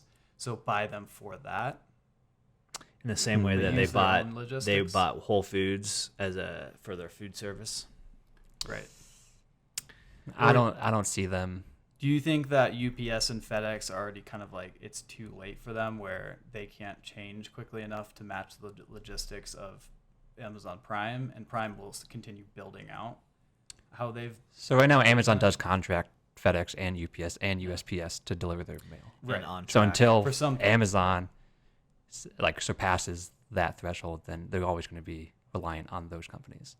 But I mean, Amazon has been trying to do the whole flex ride or flex Yeah. delivery service Fluid thing, trying truck. to get not to have these people as actual employees instead of contractors, right. so they don't have to pay all the taxes associated with having those employees. So I can see them continue on with that flex service to the point that like they don't need to pay UPS or FedEx to deliver packages anymore. But never So- think the other way. They're not going to get into the mail business. Yeah. Yeah. What about when their drones come out? Like the drone could just pick up the package from me and deliver it to you, or bring it to a warehouse that then ships it. Yeah. Or will they sell that technology to a different company? Well, the thing is, like, they're never going to be cheaper than USPS. True. Like, USPS gets abused because of the last mile. The final step of moving it to the customer's door is probably going to be USPS going forward. Like, I don't see that changing. Hmm. But like the amount of, like, for the pickup side, if they did have drones, then I see it's USPS. it's a dangerous thing. The only thing I ever use USPS for is mailing letters. If I have a package, I take that back. I have used them a few times in the past years for mailing a package. I can't remember exactly why. USPS? Yeah. But I primarily go to FedEx or UPS to do that. How much Why? do you pay for that? I probably don't care. Like $30? That's probably why I've gone to USPS. Yeah. Before I thought I don't really want to pay much for this, and I don't care really when it gets delivered. I would say, like, I use USPS all the time. For packages as well. Mhm. Yeah. So, like, I would say, like, for a package that costs $26 to ship on USPS, it probably costs $36 to ship via FedEx or UPS. Non-standard USPS boxes. Mhm. Yeah. Yep. Because you can get like a medium size. Yeah, like the flat priority rates. box, like $16. Yeah, exactly. Anywhere in Right. the world 2-day. Yeah. Which is crazy. But those aren't, like, if you have, like, I just sold a projector because I just upgraded mine. Like, they don't make boxes that big for flat rate, you know. So it's yeah. like, that is like pushing the Yeah. size limit. so yeah, it's always going to be cheaper. I would say FedEx. I would say Amazon has probably already approached FedEx and UPS to try to merge or buy them, and they've said no. Well, the Amazon business, like the Amazon store, does not make that much money for Amazon. Mm-hmm. All of the money comes from AWS. Yeah. So, like, when you have a revenue stream that surpasses your main product, you do not care about like making any money from that. Well, So why they can why undercut- buy Whole Foods? Why to go to length to scale your business? Because they want to deliver fresh food. But that's not like It's not profitable though. because they make so much money from AWS that they can. As soon as Amazon bought Whole Foods, didn't they slash their prices by like 20 or 30%? Yeah, Because they don't need to make money from that company. yeah. Why buy it? Because they want to deliver food Why? to be more predominant in people's lives. I see. Yeah, But they don't need to make money. Yeah, Like, but they to can be more predominant doesn't mean I'm gonna. Me, who's gonna buy Whole Foods? Isn't that bad data? Good. Oh, maybe Like, if that's they know maybe that's everything true. about you. That's true. I think, Their data could be. I think my dad was telling me that Jeff Bezos, back when he was starting Amazon selling books, one of the things he did was store a lot of people's data, because what he could do is he could say, I know this person bought these books, so I know they're interested in like agriculture. So then when he started selling other products, he could advertise agricultural products to that person. yeah. And so maybe that's still their business is data. data. I don't know. I gotta imagine they make a lot of money from their store as well, because they're always undercutting all the other companies. Right? They always do that. They're like, that product's popular, we're going to make it and sell it for $1 less, and then Yeah. we're going to recommend it on our website too. Yeah. The antitrust. I don't think kinda- it's profitable. It's they they're may be not- squeezing more I don't know, revenue. take a look at how much the Amazon business compares So I'll to look at AWS. that. But to answer our question Yeah. from earlier, how much does I just pulled up FedEx? So in 2021, their net income was $1 billion. So Was that- it's like that's 1.2 profit? billion. Yeah. So they have a $1 billion. revenue of $20 billion, Not a lot and then they make $1 billion from it. from Yeah. what I thought it was going to be. USPS, on the other hand, has a revenue. This was from 2020, which is similar to 2019. So we can say the pandemic didn't really disturb it much. Their operating revenue was $73 billion, so like 3 times as much as FedEx. But they had a net loss of $9 billion. Yeah, because they deliver to those rural areas that FedEx you cannot deliver to. Yeah. So it costs. That's true. I didn't think Because about it's that the one. last mile is USPS. right. So like if you're in a rural city, Yeah. you're not getting Amazon trucks delivering your packages. Yeah. You're getting a USPS delivery Yeah, because they passed it off to them. exactly. Right. And that's like one thing that like Trump was kind of against. He was like, we need to rework the whole USPS system because it loses so much money. Like Amazon's abusing this system. Sure. But it's like these Americans in like cities and towns will not get those services without USPS. Yeah. So like you have to provide this service for everyone, I would say even the least profitable people. I would say Amazon. I don't know if we've gotten to a point where we could say Amazon is like we could say it, but if you can only get things from Amazon, that's when I'd say it'd be abusing. Right? Well, Amazon pays like for USPS to deliver to that rural American's house, they lose money. Like that's Yeah. and Amazon's paying them to do that. Amazon's paying USPS to lose money. Yeah, but the thing is, like, if say it's like a ream of paper, you could get a ream of paper off of Walmart.com or Yeah. Target.com, and they're still going to use USPS. Yep. So like you couldn't just blame Amazon. It's just a bad business model. For USPS? Yeah. Mm-hmm. Well, I think the point Yeah. is that USPS, we have an obligation in our country to be able to provide that service Yes. to people. Right. And so what USPS should do is charge more. Well, so the thing Then is, it USPS affects- has a single pricing structure. Mm-hmm. So you pay as much as Amazon does to ship the package. Right. So if they wanted to raise prices, you would raise prices. Right. Yeah, but then if the thing about what Trump is saying, I get it, but all Amazon's going to do is pass that cost down to the consumer. So in the end, anything that they try to do to fix that is just going to hurt the consumer. Like where I'm going to have to be paying for that either way through my taxes or through me in additional shipping charges through Amazon. Yeah. So it makes no fucking difference, right? Well, Unless the government's like, you can't charge the consumer, you just have to eat the cost, and then Amazon just goes, fuck you, then we're not gonna do it. I mean, just if USPS made two different pricing structures, one for regular people and one for businesses, then that would fix that problem. No, it wouldn't, because the business would be like, okay, you're gonna charge me $9 more. Okay, that shipping charge for you is gonna be $9 more, and then the consumer still has to pay the $9 more. That is true. But so I don't know if Amazon would do that because it's highly dependent on your location. It's like someone living in Denver is just going to have a UPS or have a Amazon truck delivered to them, but someone in like rural Kansas is going to have the USPS truck delivered to them. Right. So Yeah. like they're just going to say that one person is going It's to pay gonna $9 he's gonna more, get fucked, yeah. or that it's just going to globally go or like across the entire site, everything raises 10%. Yeah, I guess so. I mean, there's a cost and there's a cost and benefit to living in those rural areas, and that's like a choice that you have to make, right? I guess. So I don't know. I guess there's a point there.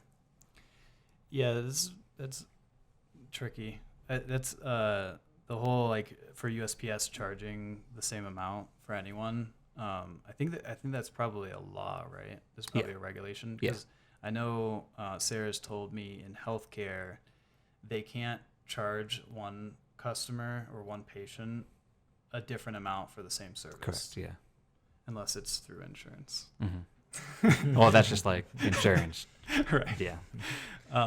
But they couldn't, like, if Medicaid or if their insurance won't cover a certain service that they need, and the business says we'll still provide that service and then charge something else to get money from them, they can't do that. Yeah. Which is interesting because it goes into like what's best for the patient, I guess. I don't know. I got an answer for how much Amazon makes. Well, not how much they make. They're diverse. Yeah. Where their revenue stream Where is. their net revenue stream is. So their revenue this breaks it into three business segments. One is AWS, one is international, and then one is North America. I assume international North America are just everything besides AWS. Yeah, Yeah. probably.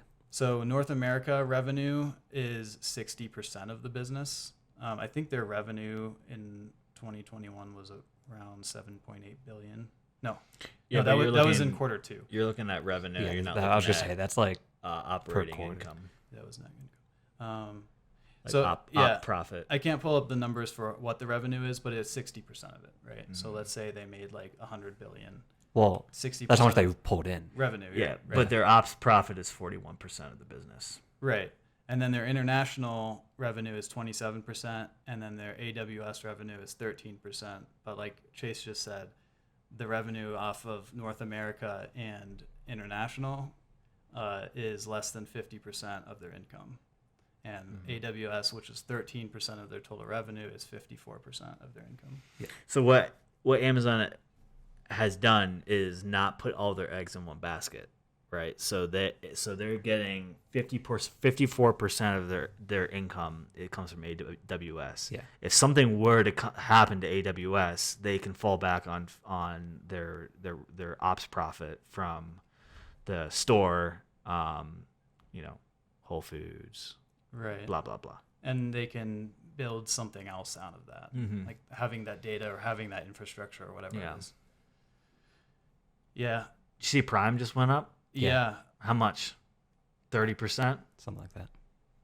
But that's the exact thing about Amazon will pass on the cost. They won't do it immediately, but they will. Yeah, it's Like- just like Starbucks. Inflation goes up, they Well, pass that along to the consumer. Amazon, I don't know about that. It's solely for the stakeholders that they're doing that. Right. They don't need to make more money. They're making $7 billion a quarter, And ops profit? That just in I general. think that was in profit. Yeah. Yeah. God, Like fucking a damn. quarter. Like they don't need more money besides pleasing shareholders. They invested heavily in their 2-day shipping so that they could get more customers, or I think it was their 1-day shipping so they could get more customers. And they did that, and they did it successfully, but they took a lot of losses to do it. Yeah. And so I think with that now they also started ramping up things on Prime. They started doing originals, getting more stars in their shows and movies. Yeah. And now that they've done that and acquired new customers, now they're like, okay, you're going to pay for the losses that we took. In Yeah. the last It's a typical 2 or 2 give it to years. them Right. for free. Yeah. Charge them. Like and Uber make did, money. like Tesla did. Yeah. Like Microsoft is going to do with the gaming industry, right? To buy up Activision, Yeah. Blizzard, all these things, give them all the games for, was it $15 a month Oh yeah. through their Game Pass? Pass. And Yeah, I then, have that. And It's then not- they're going to acquire as much as they can, grow their user base, and then up the charge to $60 a month. Probably. Now all of a sudden you're reliant on Microsoft because they own basically half the industry. Yeah. Yep. So Corporate greed. Amazon's.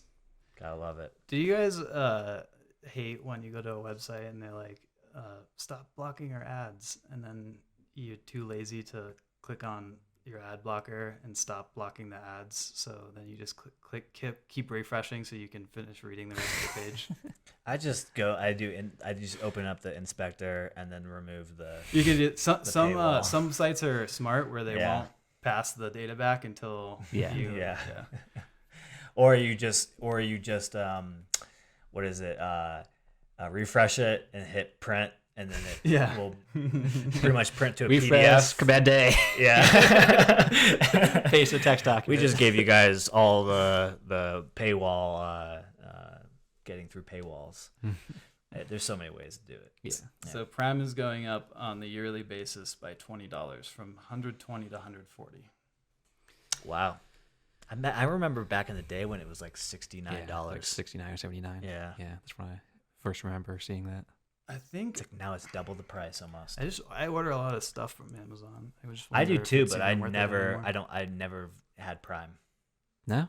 And You- what kind you of eat the what kind of shipping do you usually? shipping costs? Just the free Oh, shipping. it's 5 days. Yeah, ground or usually it's like whatever. 5. Yeah, and like I don't really like 2-day shipping's nice.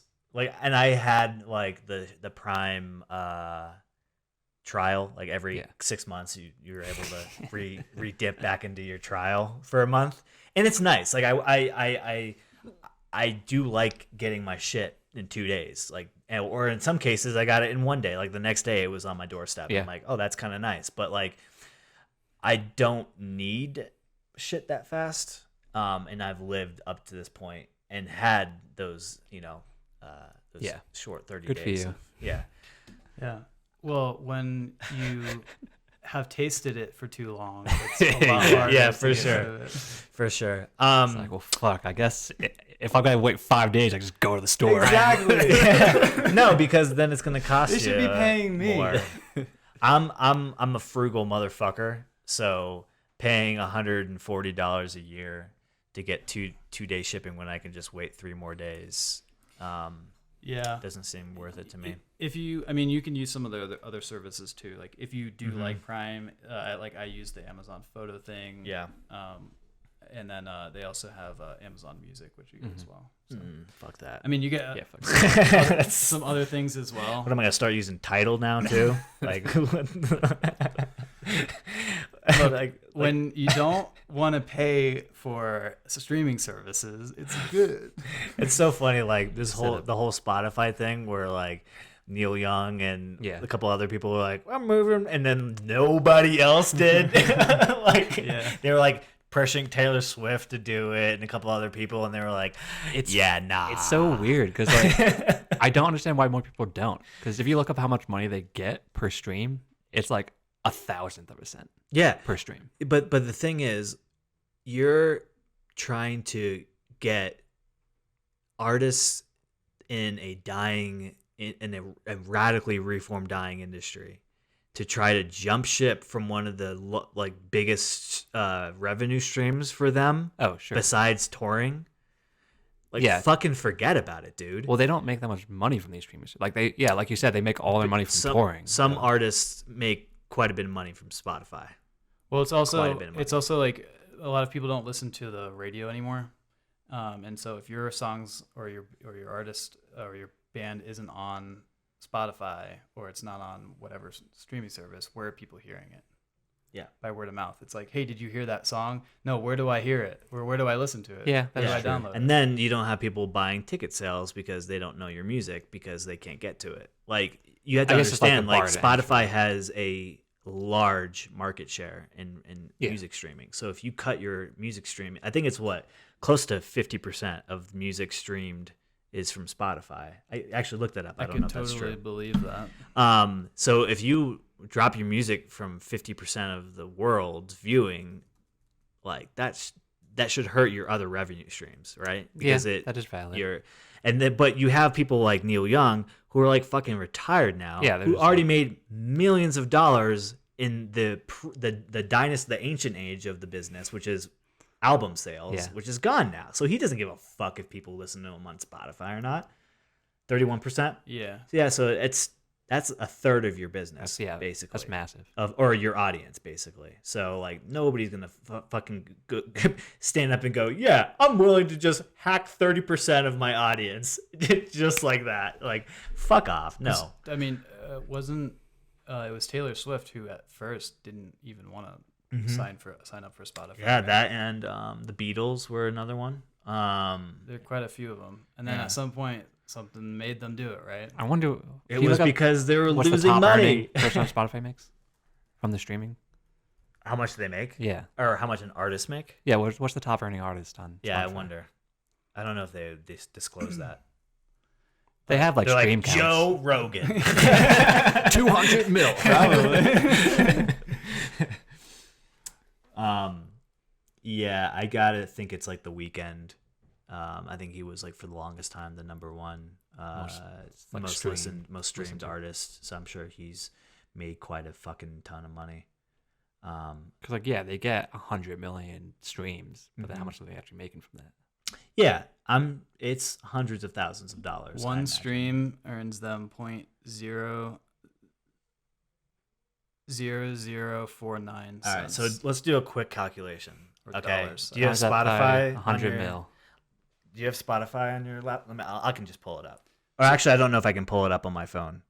Yeah, because I don't know. I don't know if they show the streams. Do you have Spotify? Yeah, I do. All right, pull it up. Let's just do a quick calculation because we can say how much. So I think it's what's his song? I'm blinded by the light. Blinded by the light. Is that the name? Yeah, I think so. Look up that song and see how many streams it has. I think it's the number one song of all time on Spotify. Wow. I would have thought like Despacito or something. No, go to his main page. That's not even. Just type in The Weeknd. Myles is on like some random dude's Blinded by the Light page. Okay, Blinded by the Light has 2,800,615,392 streams. It's called Blinding Lights, by the way. Blinding Lights. Okay, so open up your calculator. Times. Yeah, and times that by 0.0049. Yeah.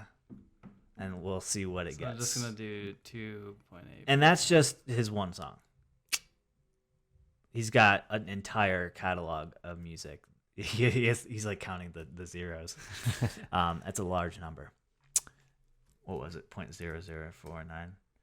Yeah. So He's made 13.7 million just on that one song.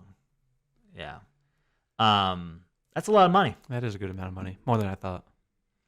Now that is the high end. Yeah, Yeah. So you have like 1 million streams. It's not that much money. I'm making Yeah. 4,000. Yeah. But it's something. Drake is the highest earner. Does it say how much a year? $52 million. That's a year? it? Total or I a think, year? I think total. No way. An estimated haul of 15. You got to think though, that's 31% of, so he's making 52, Assuming that the other ones pay them the same. and then Apple, Tidal, He has- YouTube, Amazon, he's drawn in those as well. That's just 32% of his audience. He of has his earnings. 21 billion streams. Drake. Yeah. Yeah. So the next highest is a guy, J Balvin, who's a reggaeton Latin trap Yeah. at 37 million, and then Posty, Posty. And then Bad Bunny, Ed Sheeran, Justin Bieber, Ariana Grande. Azuna. Yeah, The Weeknd is 10. Interesting. Dang. I think he has the number one song. Actually, it's a lot of generally Yeah. Drake has more average per it's song. it's a lot of hip hop, trap, and then of course pop. Yeah. Interesting. Yeah. So you're gonna ask The Weeknd to forfeit millions of dollars? Imagine if Drake did it. It's like that was the most expensive grocery store I've ever bought. Yeah. But then I mean that's just like basically advertising, like free advertising, right? You're getting paid to advertise your music so you can sell tickets and merch True. and build brand equity, because now you can go on this show and that movie and get sponsored by Beats or do this. It's like why artists put their songs on the radio, right? Yeah. Because wasn't it similar? The radio they made money off of that. Yeah, right? you make money off of radio. but it's probably not a lot. It's kind of like probably similar to Spotify. Yeah. Yeah, the radio station has to buy what's called I can't remember the specific license, but it's a license from, there's like 3, Russell explained this to me, our friend who, he knows about it because he is in a cover band. And when you go around and you play artist songs and make money, like say you go to a brewery and you play like a bunch of Red Hot Chili Pepper songs. Sure. Technically, you probably, if you're like unknown and you're just doing it on the side, won't get in trouble. But the record label, there's like I think 3 or 4 big distribution like license holders for music, and you have to buy like basically a license, like a almost like a permit in a sense to play those songs, and it's like an annual thing you have to renew. And I think the same thing goes for. Is that your camera? Yeah. Maybe. The same thing goes with like radio. So the I radio see. station has to like buy a license to play like the top 10 or whatever, and it's through like a music label or whatever. Gotcha. Like a distribution label. Interesting stuff. Yeah. I never looked too much into the music industry. Yeah, it's radical. I mean, obviously radically changed, but Yeah. It in some ways it's become easy, like a what do you call it, a low barrier to entry industry now, That is true. Yeah. because you could just set up like what we're doing here and It's right on Spotify. right on Spotify. Didn't have to pay anybody to do it. Hmm. I did have to pay a hosting company. So For- basically, like for those that don't know how to set up a podcast, basically, you have to obviously record have a microphone, a means of recording. Even like your phone has a built-in recorder, so you can just record that, upload your file to a hosting service, basically. And that hosting service is going to charge you like an annual fee to pretty much have your content, your files sit on a server somewhere. And then all of the streaming platforms like Spotify, Amazon, Stitcher, Yeah. Apple Podcast will then pull from that host and continuously look for new files via the RSS. So you just link it and then you upload it to one source. One You source. don't have to upload it to all these other services. Exactly. Yeah. That's You have to give Stitcher, Spotify, Apple Podcasts the RSS link, yeah. and that will tell the platform to continuously look for new episodes. Yeah. Imagine how much space that saves. Like, Oh, for everything. everything's cached. Yeah, it's right? just, It's every single stream is hitting the same cache. Yeah. it's like otherwise you have like the same copy like 10 different times. Yeah. Right, for like everything. Well, I think I'm not sure Spotify caches your file They because probably 1,000% do. I don't know, because your host will charge you based on how many streams you have. So Well, the host is caching it then. Well, yeah, And the host Spotify's is just caching. reading it off of the yeah, exactly. cache. Yeah. So like, if you go above like 10,000 streams per month, they're going to charge you more because you're using see. more traffic on their server. Yeah. It's So basically like how AWS does their pricing, right? Mhm. Based on volume. So then Yeah, are everything's you not request really price. streaming off of Spotify's servers then? Spotify, I think, is just a gateway. Yeah, They're just that would make proxying sense. it. Mhm. So I wonder how that handles with. You can download to Spotify though, can't you? You can download to Download your local device. To your local device, then So then they Spotify just is just ping- a player, like a They media just player. ping your hosting service every time you watch.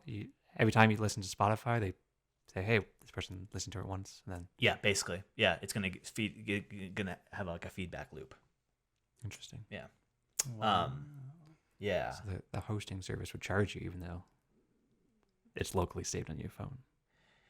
Yeah, I don't know about podcasts. Actually, I wonder if you could save.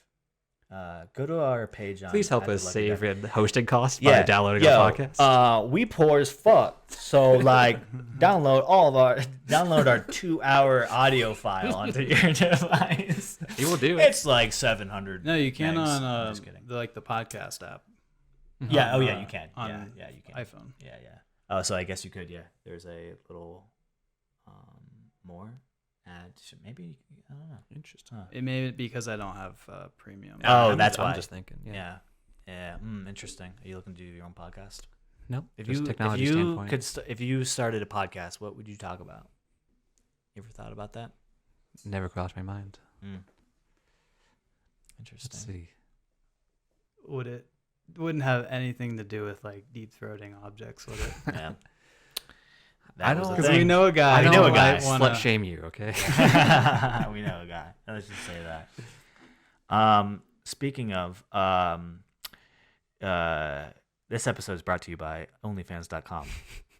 Yeah, fuck OnlyFans. If you, / Chase. we've been trying to get on OnlyFans, but they keep. Have you contacted support yet? Yeah, so basically what the situation is with OnlyFans is that they have to make sure that you are the person that is in the content you're posting. Yeah. Yeah. And if you have someone else in the photos, you have to get That's a written consent. their consent, and then you have to pass that on to OnlyFans. I see. So like they won't approve our account even though I've linked my Facebook to my personal Facebook to OnlyFans for our at the Lucky Duck account, not my personal OnlyFans account, because you are in it.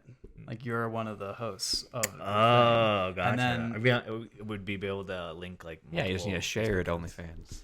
I guess so, but at that point I was like, fuck you guys. I can start a Patreon for like that was the easiest thing ever to do, and all these other I think they're just trying to cut down on me posting It's porn. it's the that I it's the found somewhere nudity else thing, and for making sure. money off of it. Yeah. Off of some girl who's unaware, Yeah, I or a think guy, they're just strict because Or of that. non-binary. 22. non-binary. Also, you can post anything on Pornhub. Yeah. Come on. I think they cracked down on that though. Yeah.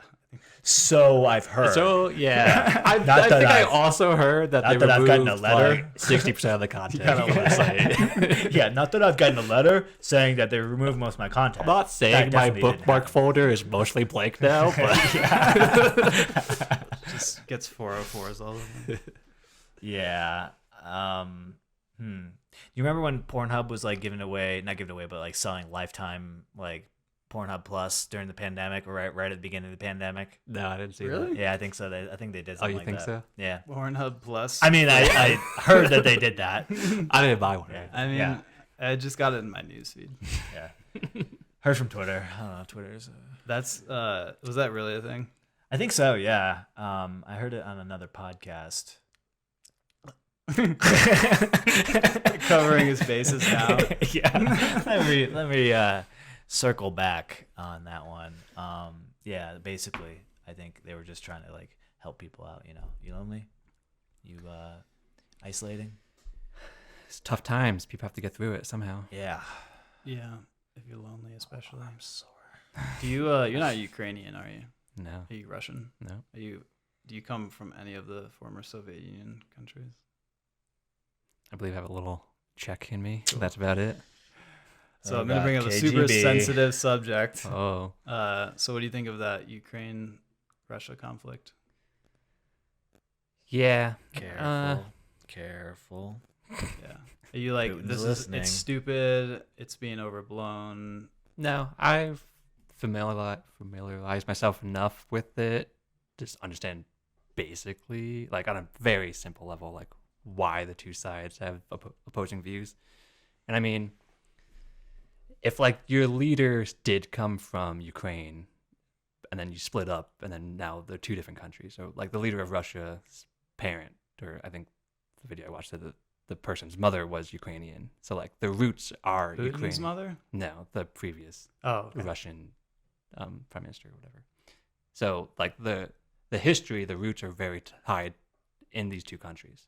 And then as the Soviet Union fell, Ukraine became independent and they want to start joining NATO, but the series of people don't want that to happen because they feel connected to Russia. And basically if Ukraine joins NATO, then Russia's going to invade and take it back. Yeah. So I understand the conflict because, like, yeah, that's like saying if like America split up and then one state in America wanted to do something that the rest of America didn't want to do, then obviously we're going to be not betrayed, but like we have connections to them and our heritage goes back to that area. What if like So like, I don't know. I don't think the U.S. should be as involved in as many international problems as Right. we are, but Big Daddy America coming in. yeah, freedom. Yep. Isn't it kind of like if like we did something the British didn't like, and they were like, "We're coming back, coming back, take back what's once was ours. Y'all suck." They tried to do that at one point. Did they? Yeah, when we built the colonies, and then they were like, Oh, "Fuck yeah. you guys," and talking we're about the like, "We're not paying Revolutionary War. taxes." You talking about the Revolutionary War? Yeah. Yeah, that one. Mm. They tried. We Yeah. said no. Big Daddy America established. Yeah. It was. But yeah. I don't know. If like It's kind of all fucked. if you have your one ideology or how your economy should run and all your policies, and then you have these opposing policies that are like setting up shop right next to your like border, like since the U.S. doesn't really have that many borders, we have two borders. Like we would, if like Mexico or Canada became like, I don't know, not communism, but like a socialist society like Russia, then we would care because it's right on our border. Yeah, but I don't And that's think how we'd Russia feels. Be pointing nukes at them, though. I think that's the difference. But like if Yeah. Canada was like, we're going to become best friends with Russia, Mm, we're going to be on the fence. Like we're going to have like our defenses up yeah, because like they can do anything at that point. yeah. Same thing, like NATO and other ally countries are setting up shop right next to Russia. So if to justify, like you can't play favorites, like valid reason to have your defenses up Yeah. because these allies or your opposing views understand are like about- right on your border. I understand about defenses, but like actually going in and invading, it's like that's another thing. Yeah. Like you can start doing military exercises and building up your defenses, but then like going in with like tanks and helicopters and nukes, it's like that's a little much, bro. That's a little I much. think I don't listen to Putin talk very often or really follow Russian politics, but anytime I've heard him talk at some conference or some gathering of nations, he always talks about how basically Russia always feels threatened, and that it's not fair that the other countries have all this, all these anti-defense systems and stuff that are, and yeah, like just all this military craft so close to Russia. Yeah. But Russia's not, like, every time Russia tries to do something in defense, they have some sanctions against them, and their economy takes a hit, and this and that. And so I think his thing is like, they don't want to go to war with Europe and the U.S. and whatever, but they want to be able to defend themselves because they don't trust Europe and the U.S. Yeah. And that makes sense. But also in 2014, he did steal part of Ukraine. Yeah. Right. And he did starve his people. And he did put an opposing opposition leader in jail unjustified. But Yeah, I'm not saying he's not. So He's not ruling with he's definitely ruling with an iron fist, but like. Yeah. But I think, kind of to your point, it's like there's a like a really strong history there, where he was probably thinking the people, is it Crimea? I think is that how it's pronounced? The area that they took. He was probably thinking they want to be part of Russia. They want to be, and we need to build Russia back up to what it was to be a world power. And they literally like took it. They just went in. They didn't. I don't think they even killed anyone. It was like they went in and they were like, "This is ours now." Yeah. And no one was there to defend. Yeah. So you, in a sense, you could say that like maybe the people there were okay with it. Yeah. And that's what, and they're complacent and it's fine. But if it's like a sovereign nation who's like, please leave us alone. Yeah, that's a we red don't flag. want to be taken by you. Yeah. But I don't know. Maybe I just don't know enough about the situation. But I'm pretty sure like Ukraine had a definitely civil don't. war that like there was a split between like if they wanted to join NATO or go back to Russia. Yeah. So like split population decision. So Russia's like coming in like, we're going to help the people that want to be part of us. Yeah. Okay. In Yeah. Ukraine, they had a civil war. I about believe that? so, Yeah. but I'm not that familiar with Maybe. Okay. with the whole But Me currently history not. of Ukraine. So Currently not. So Well, I know a lot of tech companies have a lot of. yeah, Dish was in people- Ukraine. Yeah. really? A lot of Doing what? telcos have. Well, they have people working They there. have that shitty mobile app. They're just like offshore Yeah. developers. They're cheaper and Also, Russia cheated in the Olympics, so they did, Yep. and then they got banned. Yep. Go ROC. we probably did too. We probably do all the same shit, I mean, right? who knows? This is America. You can do what you want. There's no rules. Yeah. I think we're past the 2-hour mark. Shall we wrap this up? Joe, is there anything else you want to tell the lovely people of the world? Any words of wisdom? Lasting words? You get one shot. Yeah. One shot. It'll be good. Be good. Be good. Big Mm. Daddy America. Be good, Daddy. Big Daddy America. All right. Awesome. You heard it here That's going to be first. the title of this episode. All right, everybody. Thanks for listening. Thanks for watching. Until next time, adios.